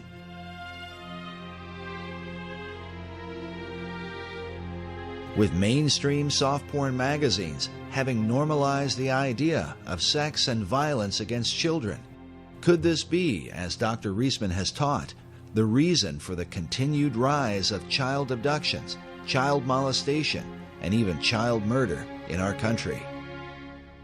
And are these materials, which are often defended under the First Amendment, the real liberty that America's founding fathers fought and died for? I recently read on, I think, Fox News, one of the newscasters there has got a blurb or an article right now on the internet, are our children safe? Is this ever going to end? And I know for a fact it will not end.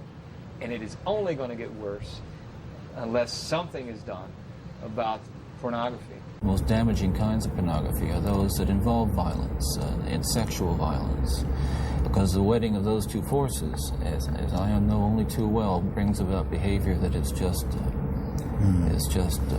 too terrible to describe.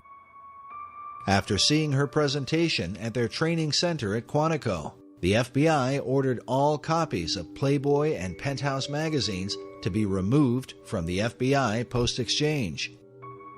A similar reaction occurred with the Southland 7-Eleven Corporation, which had been a major distributor of Playboy and Penthouse. But in 1986, after seeing Dr. Reisman's presentation, the 7-Eleven chain refused to carry the publications, costing the soft porn giants untold millions in annual revenue. Dr. Reisman herself describes what the FBI and 7-Eleven were really responding to. That what they were getting in their house, what their sons were seeing, what the uncles were seeing, what the boyfriends were seeing, was how to sexually abuse a child and laugh about it. During World War II, the Nazis used cartoons to condition the minds of Germans against the Jewish people, creating an exaggerated and comical identity that ultimately led to their persecution and mass murder. Dr. Reisman believes a similar kind of conditioning has happened through the use of cartoon imagery that depict the rape and abuse of children. Children are being sexually assaulted, they're being trampled on, they're being kidnapped, they're being murdered. And I have all of those kinds of cartoons. Some of the following cartoons are disturbing, such as this image from Playboy of an infant child masturbating with a title that reads, "Getting Off." Not surprisingly, the cartoon supports the Kinseyan view that children are sexual from birth. Children are often shown to be the aggressors, as in this image of a small child speaking to an older man with a candy cane. The caption reads, "No thank you, nice man. I don't want to go for a ride in your car. Why don't we just go up to my place and BALL?" This image from Penthouse has 3 young girls in conversation. The one with the candy cane says, "Yeah, and he gives you one of these just for straight sex, no deviations." This Playboy image is of a young girl putting her dress back on. She says to the older man in the bathrobe, "You call that being molested?" In this scene, a young girl is in bed with an older man. On the phone she says, "Hello, Mommy. I met this nice political leader from the moral majority on Capitol Hill." Incest is another prominent theme of the magazines. This Playboy image shows a young girl in bed with an obviously older man. The caption reads, "Everything's fine, Mama. Uncle William and I are playing a game called Consequences." This cartoon from Hustler magazine is of a father molesting his high school daughter. She says, "Daddy, not only is what you're doing illegal, it's being done badly." Many scenarios involve characters that most children recognize, such as Santa Claus and the Wizard of Oz characters, in which Dorothy is either raped or molested by her companions. In this cartoon, the Santa Claus has an ecstatic look on his face because the little girl sitting on his lap has her hand inside his pants. In this one, the Santa Claus has his pants around his ankles as he rapes an obviously frightened little girl on his lap. The Santa images become especially violent, even bloody, such as this one, where the Santa character has just murdered a child with a machine gun. The child's bloody body lies on the floor. The caption reads, "That'll teach you to be a good boy." There are literally thousands of such cartoons, cataloged and analyzed by Dr. Reisman. These images have been published by the soft porn industry for more than half a century. But by far the most disturbing collection comes from Larry Flint's Hustler magazine. For years, Hustler published the cartoon Chester the Molester. It's part of a series in which this man was attacking children. The classic Chester cartoon is this one, where Chester sits naked in a chair with 3 young girls who have obviously been kidnapped, bound, and raped. The caption coming from the TV reads, "It is 11 o'clock. do you know where your children are? Dr. Reisman believes that because of suggestive imagery like this, many parents don't know where their children are. Sadly, some of them will never see their children again.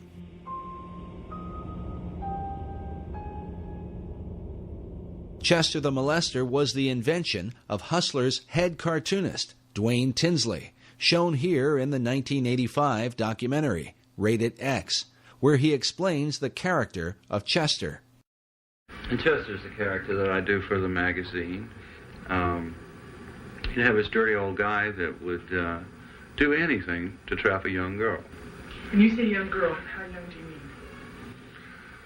mean? Well, at that particular time, he was after the younger ones, 10, 12. His idea is that he wants to get all little girls.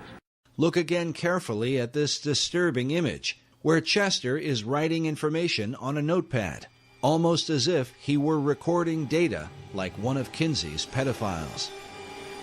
First of all, if he's going to trap a little girl, the idea for him would be to knock her out or something. I don't know. I mean, he didn't have to actually use a club or a bat. He could have smacked her, but just the idea of the bat is a little goofier. Would better than a baseball bat. I mean, it was just always with him. He was going to hit the little girl over the head trap her, hit the little girl with his club, and drag her off to his lair, as it were. Whether she was going to have fun or not, it was never established. This same attitude seems to have carried into Tinsley's own life. 4 years after appearing in this documentary, Tinsley's daughter would testify in court that she had been repeatedly raped by Tinsley himself. In 1989, Dwayne Tinsley was tried and convicted as a child rapist, in part because of the research on his work done by Dr. Reisman. There's just no question at all that those cartoons that we showed, that they showed the jury, were absolute evidence of the crimes he had committed on his daughter, as testified by his daughter. During the trial, the jury was shown one of Tinsley's cartoons, which depicted a father molesting his teenage daughter. The caption reads, "Gee, I'd love to go to the drive-in, Tommy, but my dad has some, extra household chores for me tonight." In court, Tinsley's daughter claimed that her father showed her this cartoon and said to her, "This is you and me." The Associated Press reported that Tinsley often said, "You can't write this stuff all the time if you don't experience it." There's no normal human being that can draw those things, that can put that kind of idea out there to the public, who is not experiencing that themselves. No, that's just not going to happen. But Tinsley was not alone. His employer, Larry Flint, was also accused by his daughter, Tanya Flint Vega, in her book, Hustled, in which she claimed that her father used the Chester the Molester cartoons to introduce her to the idea of sex, and then raped her when she was only 9 years old. Like many pedophiles, Larry Flint was never charged with a crime and openly denied his daughter's allegations. Even Hugh Hefner is said to have been guilty of statutory rape.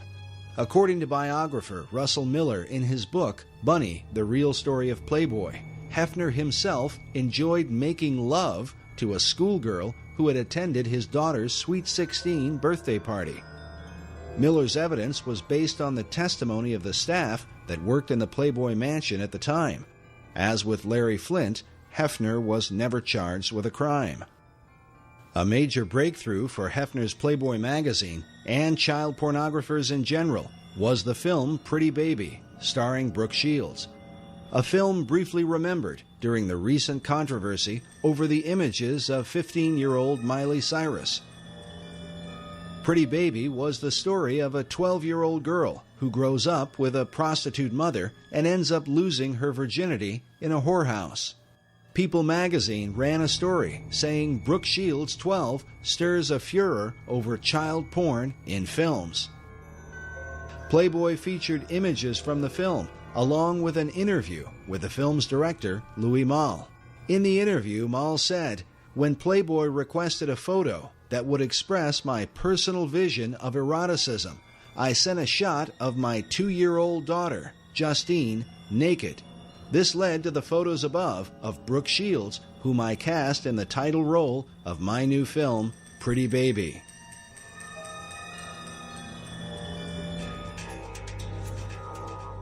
As early as 1971, Reader's Digest published an article titled What Sex Offenders Say About Pornography. The article cited the FBI's Uniform Crime Reports, stating that between 1960 and 1969, the number of forcible rapes committed by males under 18 had increased by 86%.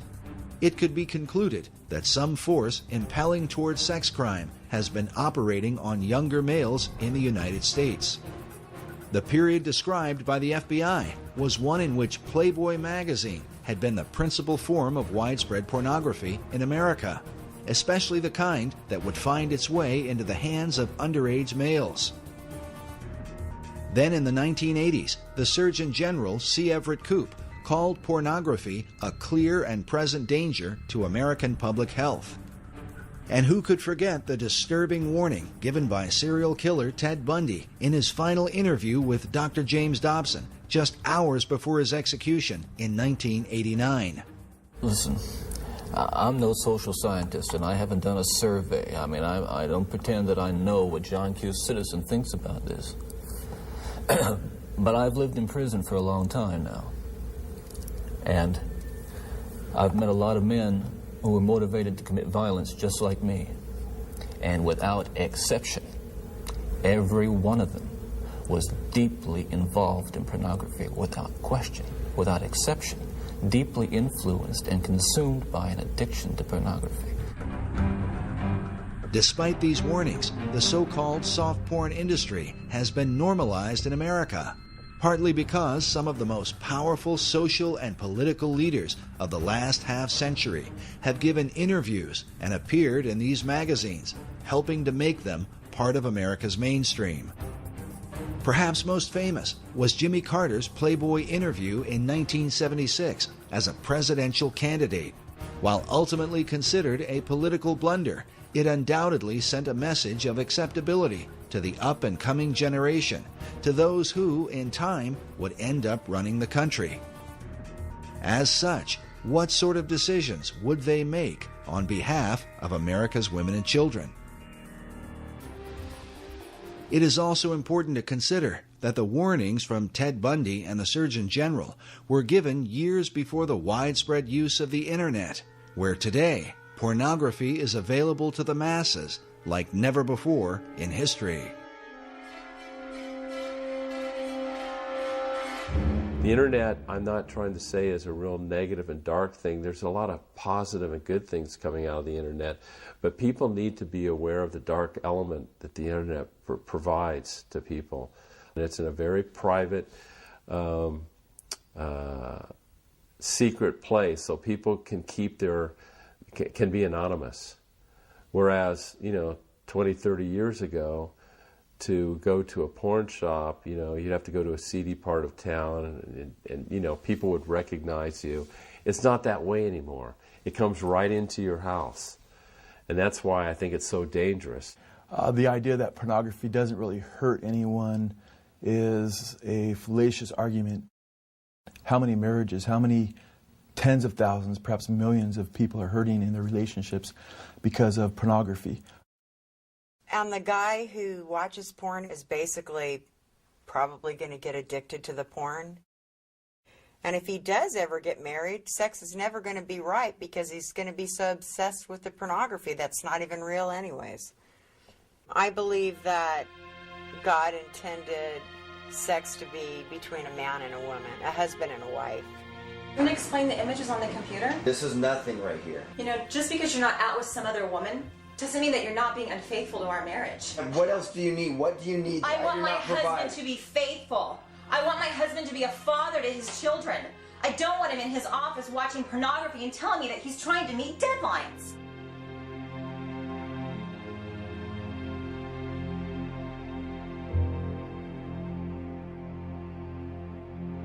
It's said that the greatest myth about pornography is that nobody gets hurt.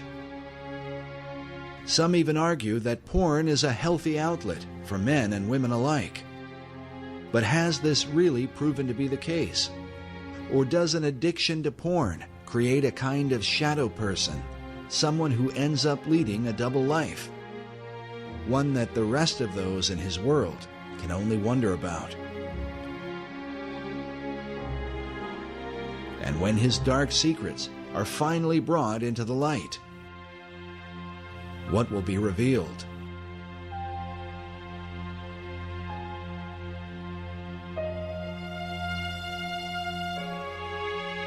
One who understands the dark temptations of pornography is former Penthouse producer J. Gator Henry, who claims he narrowly escaped a lifestyle that became so extreme it almost landed him in prison. I'll say that, but for the grace of God, there go I when I see these men that are being arrested on the news. As a former producer for Penthouse magazine, Gator rubbed elbows with some of the big celebrities in Hollywood, including Ozzy Osbourne and Pamela Anderson. And as you would expect, his work exposed him to countless Penthouse models. Man, it was an ego rush to be around the most beautiful women in the world and then running around naked. And to a lot of men in America, I had the dream job. I mean, I was their hero. I was doing what everybody thought was the greatest thing in the world that a man could be doing for a profession. Gator believes his addiction to pornography began with a troubled childhood. My uncle had molested me when I was a child, and he ended up confessing that to me prior to his death from AIDS a few years ago, so I had that event in my life, and then I also remember when I was young finding a penthouse in my father's bedroom closet. And boy, I thought that was the greatest thing since sliced bread when I found that thing. And when you're at that age and everything else, and so I immediately was hooked on the whole thing. So it's kind of interesting that everything turned around and ended up working for Penthouse. And pornography, especially printed pornography, people think that Penthouse or Playboy or whatever is innocent. And I'm here to say that it's absolutely not. Having also a drug past myself, marijuana is a stepping stone in the drug world, Penthouse magazine or Playboy magazine is a stepping stone in the porn world. You start there, it's not going to end there. Gator claims that the steps on his journey through pornography led him into deeper and darker levels of perversion. Eventually, he found himself on the brink of criminal behavior. It got so bad where I would get on the internet. Again, I was just consumed. The ages of the girls I was looking at, in order for me to get the rush and to get that tingle, that buzz that I wanted to get from the sexual side of it, what happens is you start looking at younger and younger images, younger and younger pictures of girls. And what happened for me one day was, the thought just slammed to me that I probably have done things and probably had images on my computer at that time that could put me in prison. I look at these men who abduct these young girls and they molest them and kill them, bury them alive or whatever they do, stab them multiple times and stuff. And I know that those men, like me, they didn't wake up, they didn't start off, they didn't grow up as a little boy saying, oh, my ambition in life is grow up to be a child molester and killer. And I know for a fact, with everything in the marrow of my bones, because I've been there, I've walked and lived it, that pornography took them to that place where just your average Joe comes to a place in his mind and in his being where he's so consumed with that fulfillment of that lustful thought and pleasure, with that thought that he has to fulfill it. And the fantasy becomes so overpowering and so all-consuming. And those are the guys that go out and take these girls.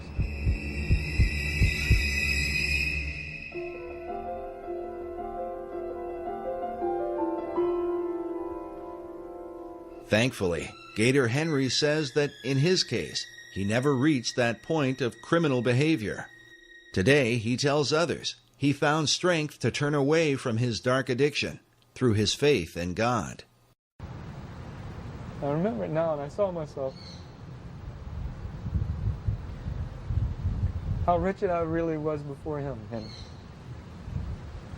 and how I had sinned against him, and he'd been so merciful to me. Dr. Judith Reisman has commented that in her more than 30 years of research, she has seen few, if any, escape their porn addiction except through anti-porn activism or faith-based programs. In Gator Henry's case, he says it was his Christian faith and the teachings he found in the Bible that kept him from becoming a sex offender. And what delivered me, what took me out of that, was plain and simple. Nothing but the power of Jesus Christ and the power of His Spirit through the fear of God.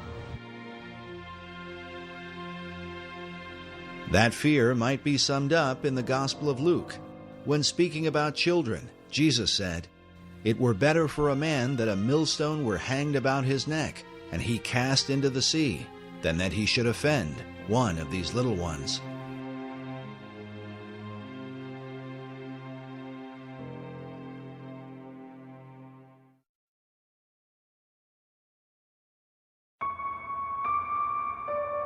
In 1994, an underground film was released titled Chicken Hawk: Men Who Love Boys. The film documented the lives of certain members of NAMBLA, the North American Man-Boy Love Association. The word chicken hawk is a reference in the gay community to older men who prey upon underage children, boys in particular. I have all my life been attracted to younger boys. Where are the boys? Boys are everywhere. There's no one single place. There's the mall, the supermarket, the street, the sports event. I can look out my window and see the school, and it's like Moses looking across to the promised land. He kept making excuses to pull up his shirt and show me his belly in a highly flirtatious way to any ordinary boy lover such as myself, a very exciting and appealing way. Now, the Queen's Vernacular was considered to be the #1 gay lexicon dictionary for homosexual language. 12,000 words in this dictionary, and you open it up, and their mascot is, as was the mascot in The Advocate, a boy, Boy Scout in this case. And the 12,000 words that are in here all relate to the in language, the cant that's being used within the homosexual movement amongst homosexuals. What do all these words mean? Well, they had a certain meaning for the homosexual world that the straight world didn't understand. It's another language. Very interesting because, 12,000 words, well, when Webster compiled his American Dictionary to distinguish us from the English, that had 12,000 new words as well. So that we were distinct from the English, from Samuel Johnson's dictionary. Webster said, no, we're a unique people. He had 12,000 words to show that. So this dictionary says, we are unique people. We have 12,000 words to show that. And some of those words we compiled we did an analysis of these words. And we found that the #1 quoted word, in order of importance, was a chicken, which relates to boys. Chicken, a young recruit, any boy under the age of consent, heterosexual, fair of face, and unfamiliar with homosexuality. There are 254 words there that deal with sex with boys. One of the most disturbing sequences in the film Chicken Hawk were a series of interviews done with parents whose children were being openly preyed upon in a small community by this pedophile, a man named Leland Stevenson. He is shown openly preying upon underage children, looking for an opportunity to molest them. So what happened? What? You made the phone ring. Oh, you made the phone ring? Oh, well, let's see how you did that. Oh, jeez. You're just text record. No, you can't get in trouble for this. He was so eager to tell me when his birthday was, and he was going to be 15 in less than a month on the 1st of December. And this is what life is about. This is what real life is about. I would say that he was in bloom, and that's it. The flower is responding to warmth. That is, I as a human being am bathing him in a certain kind of celestial warmth. The frustration of the parents interviewed in this film is not unlike that of parents across America who live in fear of seeing their children violated by sexual predators. I'd probably kill him. Honest, I probably would, if he would have bothered my kids. You know, they prey on these children and how they can stand up and tell people what they believe in and that there's nothing that you can do about it. I don't understand our judicial system, that's for sure.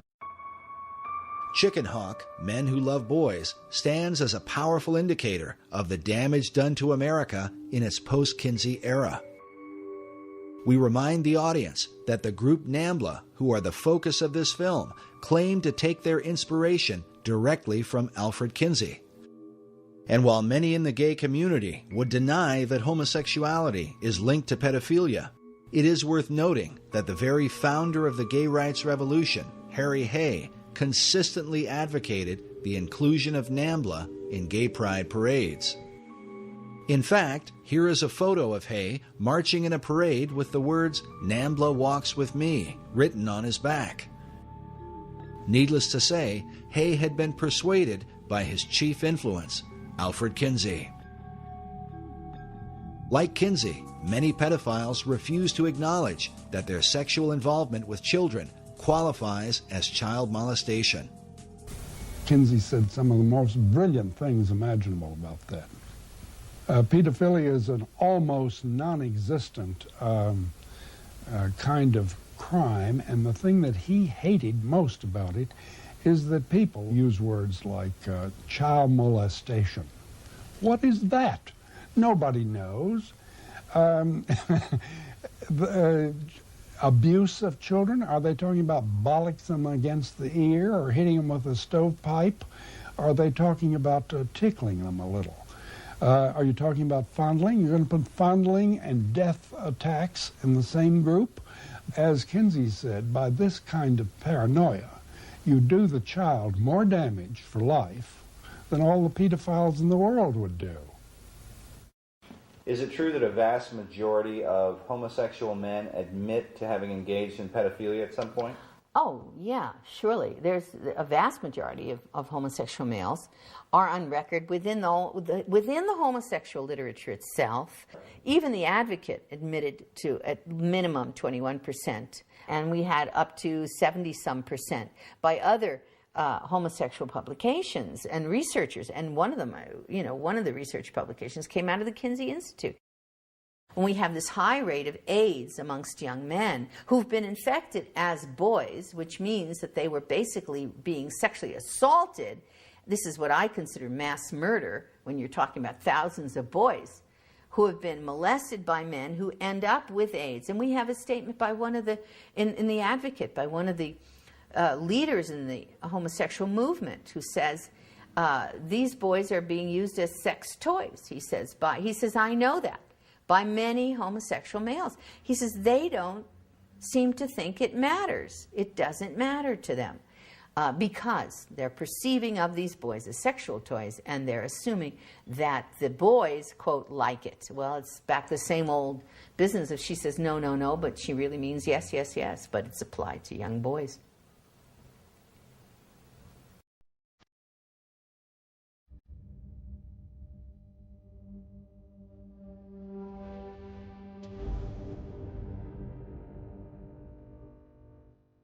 While groups like NAMBLA seem to represent an extreme viewpoint, the reality is that their philosophy is embraced by leading members of the academic community in what is called sexology, the study of human sexuality. From the late 60s and early 70s, both in the US and in the UK, there was what's called a paedophile liberation movement, and this put forward the notion very volubly that it's perfectly all right for men to have, or indeed women, for adults to have, quotes, consensual sexual relationships with children of any age, which is plainly nonsense. But the pedophile liberation movement is still at work in America's academic institutions and includes men who design the thinking behind what is taught in America's sex education programs. You roll it down the penis, and that protects the man when his penis is inside the woman's vagina. There was never any science in all this. It's got nothing to do with science. It's always been political. It's always been people's own sexual perversions that have driven them. And now that drives those sexual perversions into the schoolroom in the form of sex education curricula. Some of the leading pedophile supporters include the late Dr. John Money of Johns Hopkins University, Dr. John DiCecco, Professor Gilbert Hurt, and Dr. Hubert Kennedy, all out of San Francisco University. Perhaps the most influential was the late Dr. Vern Bulla from the Center for Sex Research at California State University, Northridge. Each of these men have either been editors for or have appeared in the Netherlands publication Paideia, the Journal of Pedophilia, a pseudo-academic journal specifically dedicated to normalizing and ultimately legalizing child molestation in society. Also appearing in Paideia was Dr. Ralph Underwager, who was often called as an expert witness in court cases involving child abuse. In his 1991 interview with Paideia, Underwager stated that pedophiles can boldly and courageously affirm what they choose.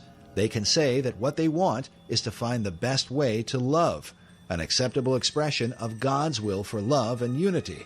It may take people being arrested. Revolutionaries have always risked arrest. As alarming as this is, during our investigation, we were surprised at the number of people who seemed to accept the pedophile philosophy.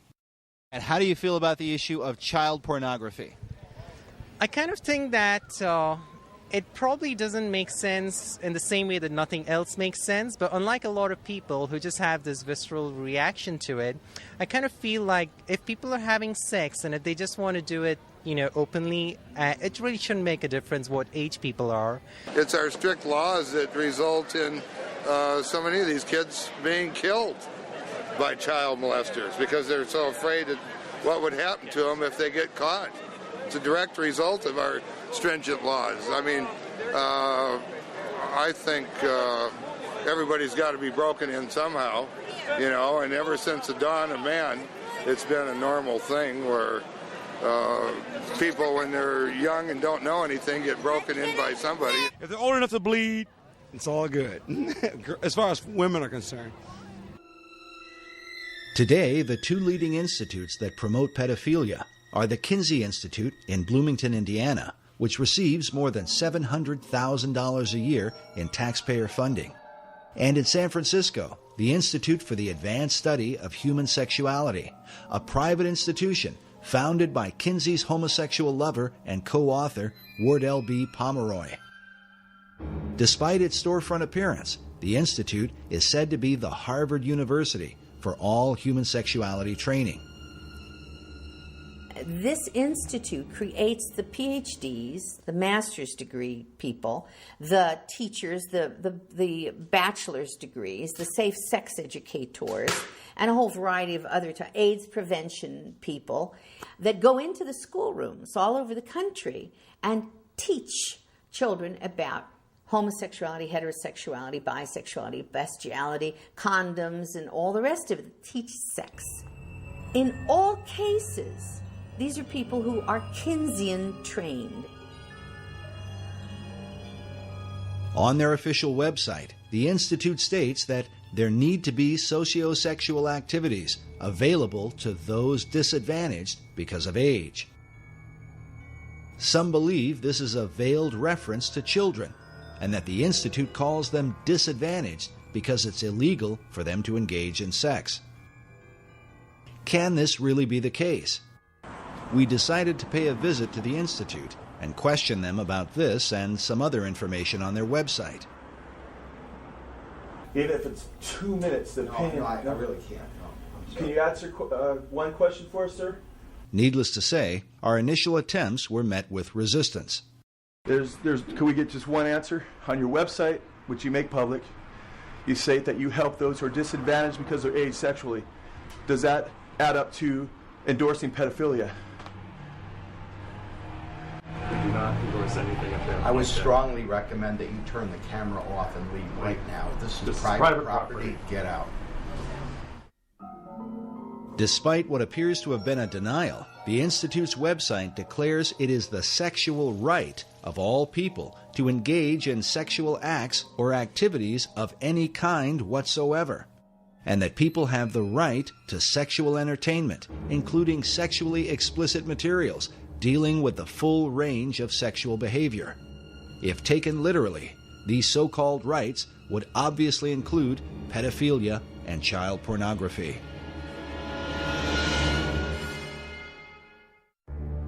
Beyond all this, the Institute's founding director, Wardell Pomeroy, wrote the book Boys and Sex, in which he promoted the idea of boys having sex with animals, such as a dog, a horse, or a bull. Pomeroy also stated that incest between adults and younger children can prove to be a satisfying and enriching experience. But the influence of Pomeroy's Sex Institute goes even beyond the academic community and into America's churches. The line from Kinsey to the current destruction of the Catholic Church is very direct. In the past 4 years, more than 180 people have come forward claiming they were sexually abused by priests in this area over the past 60 years. Consider this raw data. A survey commissioned by the U.S. Catholic Church found more than 10,000 allegations of sexual abuse involving more than 4,300 priests and deacons. The harm done to trusting families is immeasurable and was perhaps most powerfully captured by filmmaker Amy Berg in Deliver Us from Evil, a documentary about a child-molesting priest and the anguish he brought to countless children and their parents. I feel betrayed by the church.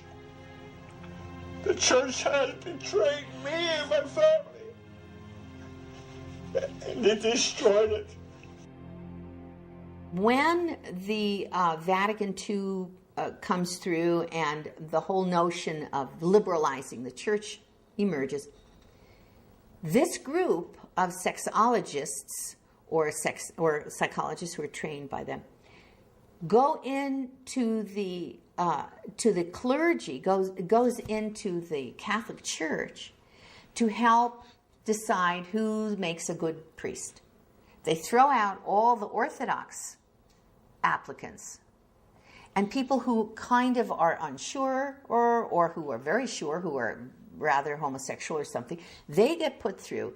And the folks who are not quite as stable in a way in terms of their orthodoxy, they're permitted into the clergy to a great extent. And several of our key dioceses or the places where the clergy are trained, bring in pornography from the Institute for the Advanced Study of Human Sexuality to train priests the same way the medical profession has been trained. Desensitizing the priests on issues of homosexuality and promiscuity and bisexuality and everything else, using that pornography to desensitize them and condition them, and in many cases, to seduce them. But the fallout has extended into mainstream Protestant churches as well, with one scandal after another, involving some of America's top evangelical leaders. I have sinned against you, my Lord. It just is a tragedy of the first order. You know, I could give you a theological reason, Nancy. I think the enemy of our souls, Satan, assaults the church and assaults the truth. As with Roman Catholicism, Protestant sex scandals all over the country often involve pedophile pastors and church leaders preying upon young children. While the hypocrisy involved is undeniable, can it be that this is the unavoidable conclusion of Kinsey's sexual revolution?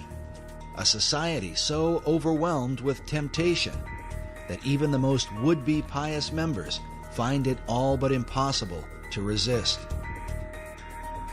And what will this mean for churches in America? There's a whole issue of denial.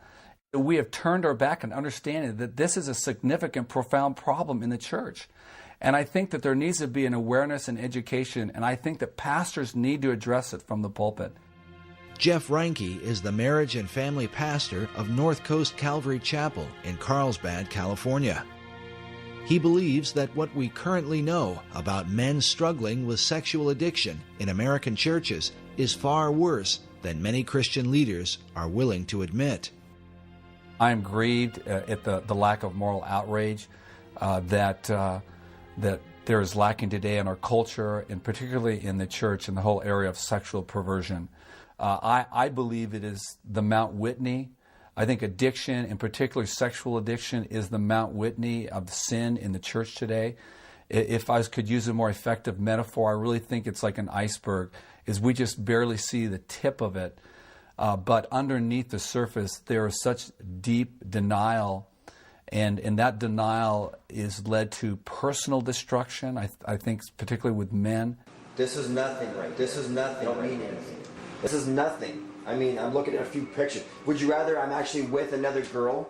Like I mean, did I actually cheat on you? You know, actually, I would prefer that my husband not do either one.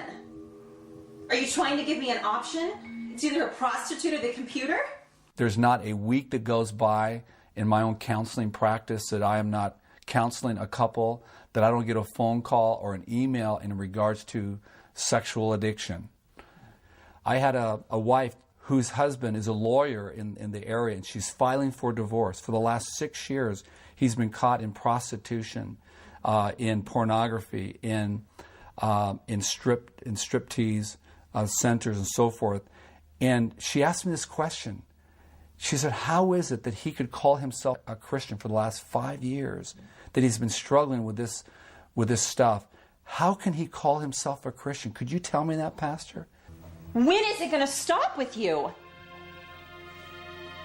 I'm not covering for you anymore. Dude, what's there to cover? There's nothing wrong with this. Did you look at it? There's nothing wrong with this. Yeah, I did look at it, and so did your son.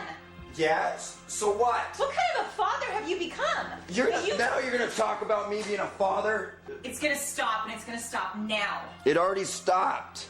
That's what you said months ago. What kind of marriage is this? You know, it's one thing that you make me feel like I'm not even your wife, that I'm worth nothing, that you have to look at magazines and porn. What do you expect from me?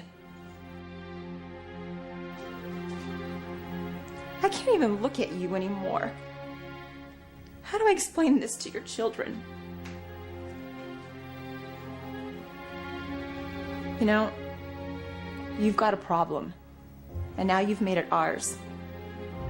Fix it.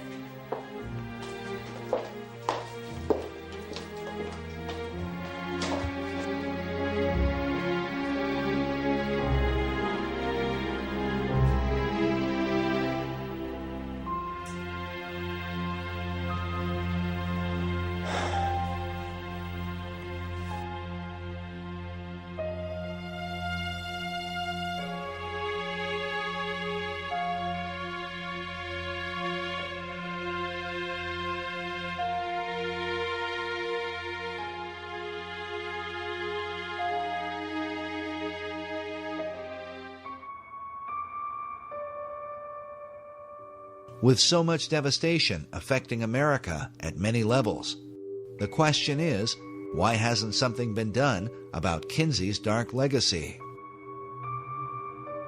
The answers are complicated.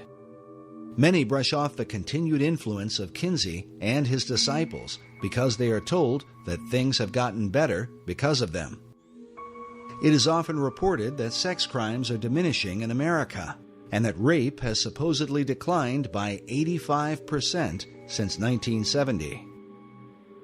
Law professor Anthony D'Amato published an essay in 2006 titled "Porn Up, Rape Down," crediting the porn industry for this so-called reduction of rape.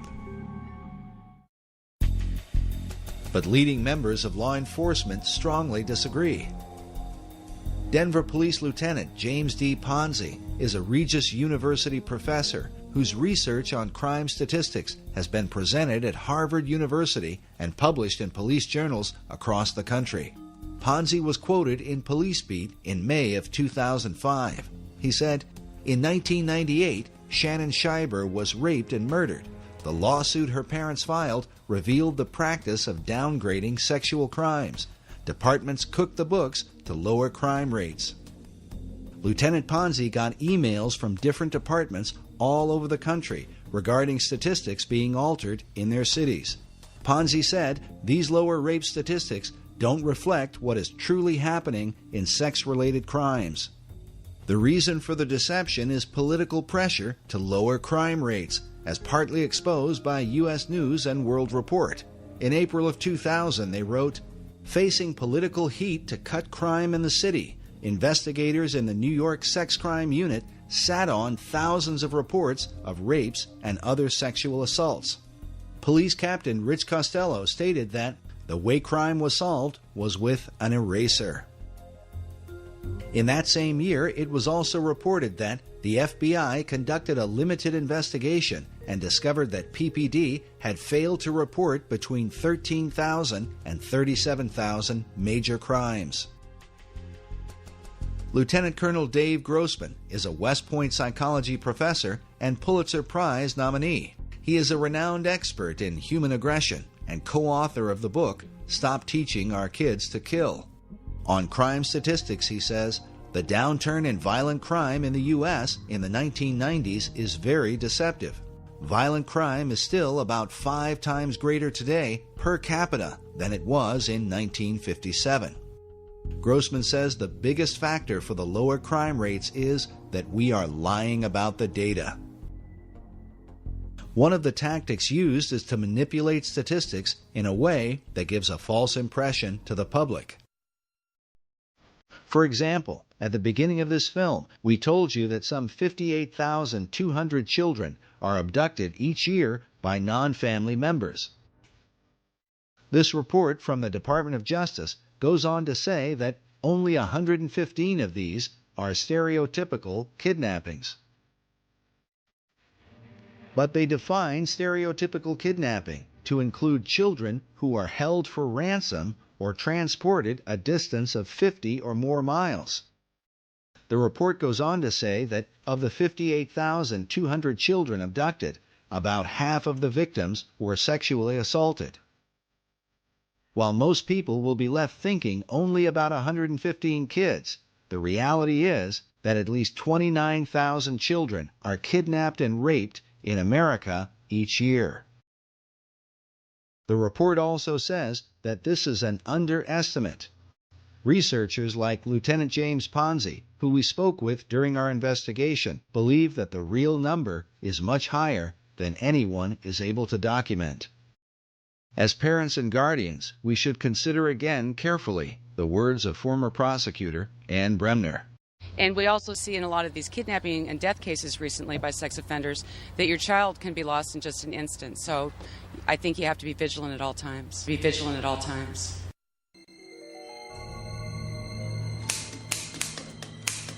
Manipulation of truth and political pressure have continued to protect the influence of Alfred Kinsey and his followers for more than half a century. In the 1980s, the Reagan administration developed a commission to investigate the influence of pornography. The Department of Justice brought in Dr. Judith Reisman, who initially wanted to investigate Kinsey along with the images in Playboy, Penthouse, and Hustler. But just as the Reis Committee was opposed in the 1950s, so Dr. Reisman was shot down in the 1980s. She conducted her research at American University, but once she began, the university vehemently opposed any investigation into Kinsey, and she was forced to drop it. I said, I'm not doing anything with human subjects. I'm just going to be researching his work, the things that he's already written. And they said, no, you can't do that. So academic freedom was completely eliminated because the Kinsey Institute had some kind of power structure going there that caused them to be unable to allow me to pursue a United States Department of Justice grant from our country that would have allowed me as an objective researcher to look into the Kinsey research as it stood. The president of American University at the time was Dr. Richard Berenson, who was later exposed in a sex scandal involving a series of obscene phone calls in which Berenson claimed he had a 4-year-old girl that he kept as a sex slave down in his basement. The calls were eventually traced to his office at American University. Berenson was exposed as a pedophile. And I spoke with the lawyer later, and it turned out, of course, he had pornography in his drawers. They cleaned out the office, got rid of the pornography, though they found out later, the lawyer did, that it had been there. And he quickly fled, ran to Johns Hopkins University, and entered there and stayed there for, I think it was 3 weeks, and got a clean bill of health from Johns Hopkins, saying that... like psychiatric treatment? Yes. Yes, suddenly he was okay. But political opposition came not only from American University, but also in Washington, D.C., over the analysis of Playboy, Penthouse, and Hustler. As a result, Dr. Reisman was forced to publish her report independently. The FBI and 7-Eleven took notice, as we mentioned earlier, and that's when the soft porn giants fought back.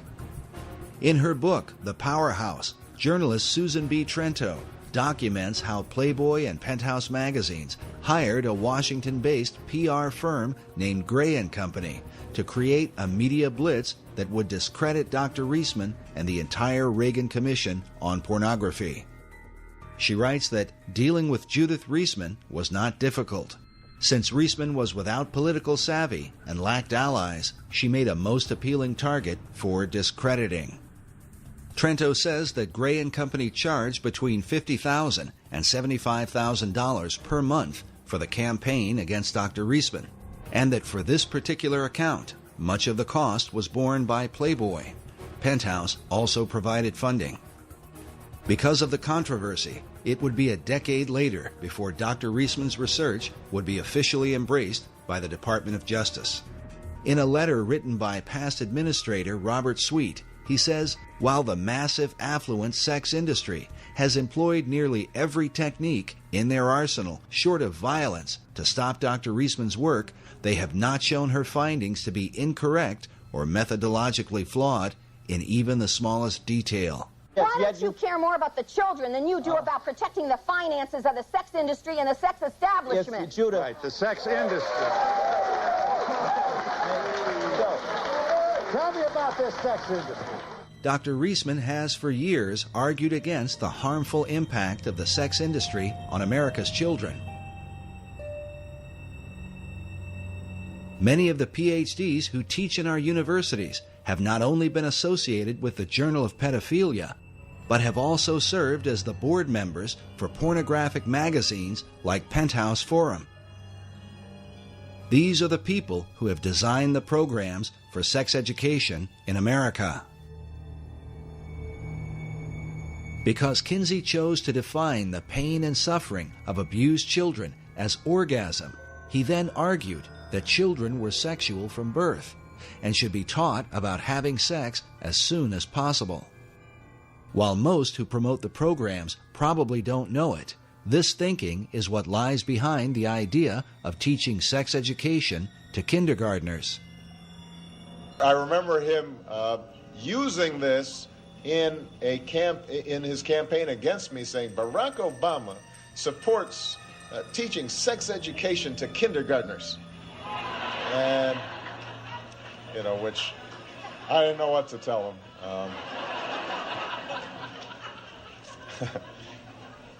But it's the right thing to do. To provide age-appropriate sex education, science-based sex education, science-based sex education in the schools. Remember that this science-based sex education begins with the so-called scientific data gathered by Kinsey's pedophiles and recorded by him in his sex reports, something that Kinsey's followers continue to insist is relevant in teaching our children today. The specific findings about these children are totally irrelevant to modern sex education. Consider again this image of a teacher showing what appears to be 6- and 7-year-old girls how to use a condom. Who will this 7-year-old be using a condom with?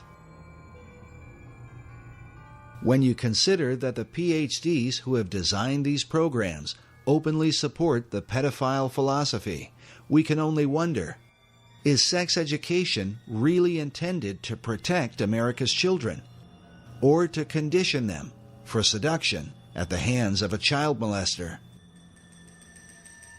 Why are America's children disappearing? For those who study the influence of Alfred Kinsey, the answer becomes more than clear. The Kinsey Institute continues to lead the way in sex education and continues to be funded by the American taxpayer. Dr. Reisman believes the Institute should come under an official investigation, something she was prevented from doing during her time at the Department of Justice. The Kinsey Institute was so frightened that the truth would come out. That time it was Reinisch, and then later it would be Bancroft, that they threatened lawsuits to everybody, and they pulled out every stop. They put the arm on everyone politically and institutionally. Their Rockefeller grants, their money, their funding from all kinds of other people would be pulled into play to stop Reisman from looking at the information that was right out there, that belongs in the hands of the American public, so that the American public can make their own decisions about whether this is true, whether I'm wrong and I should be sued or put in jail or something, fine. Or whether they're wrong and we need to have a proper investigation so that the American public knows the truth about our history and how come we're getting to where we are where we are in terms of the kinds of violence that are taking place in society and violence to children.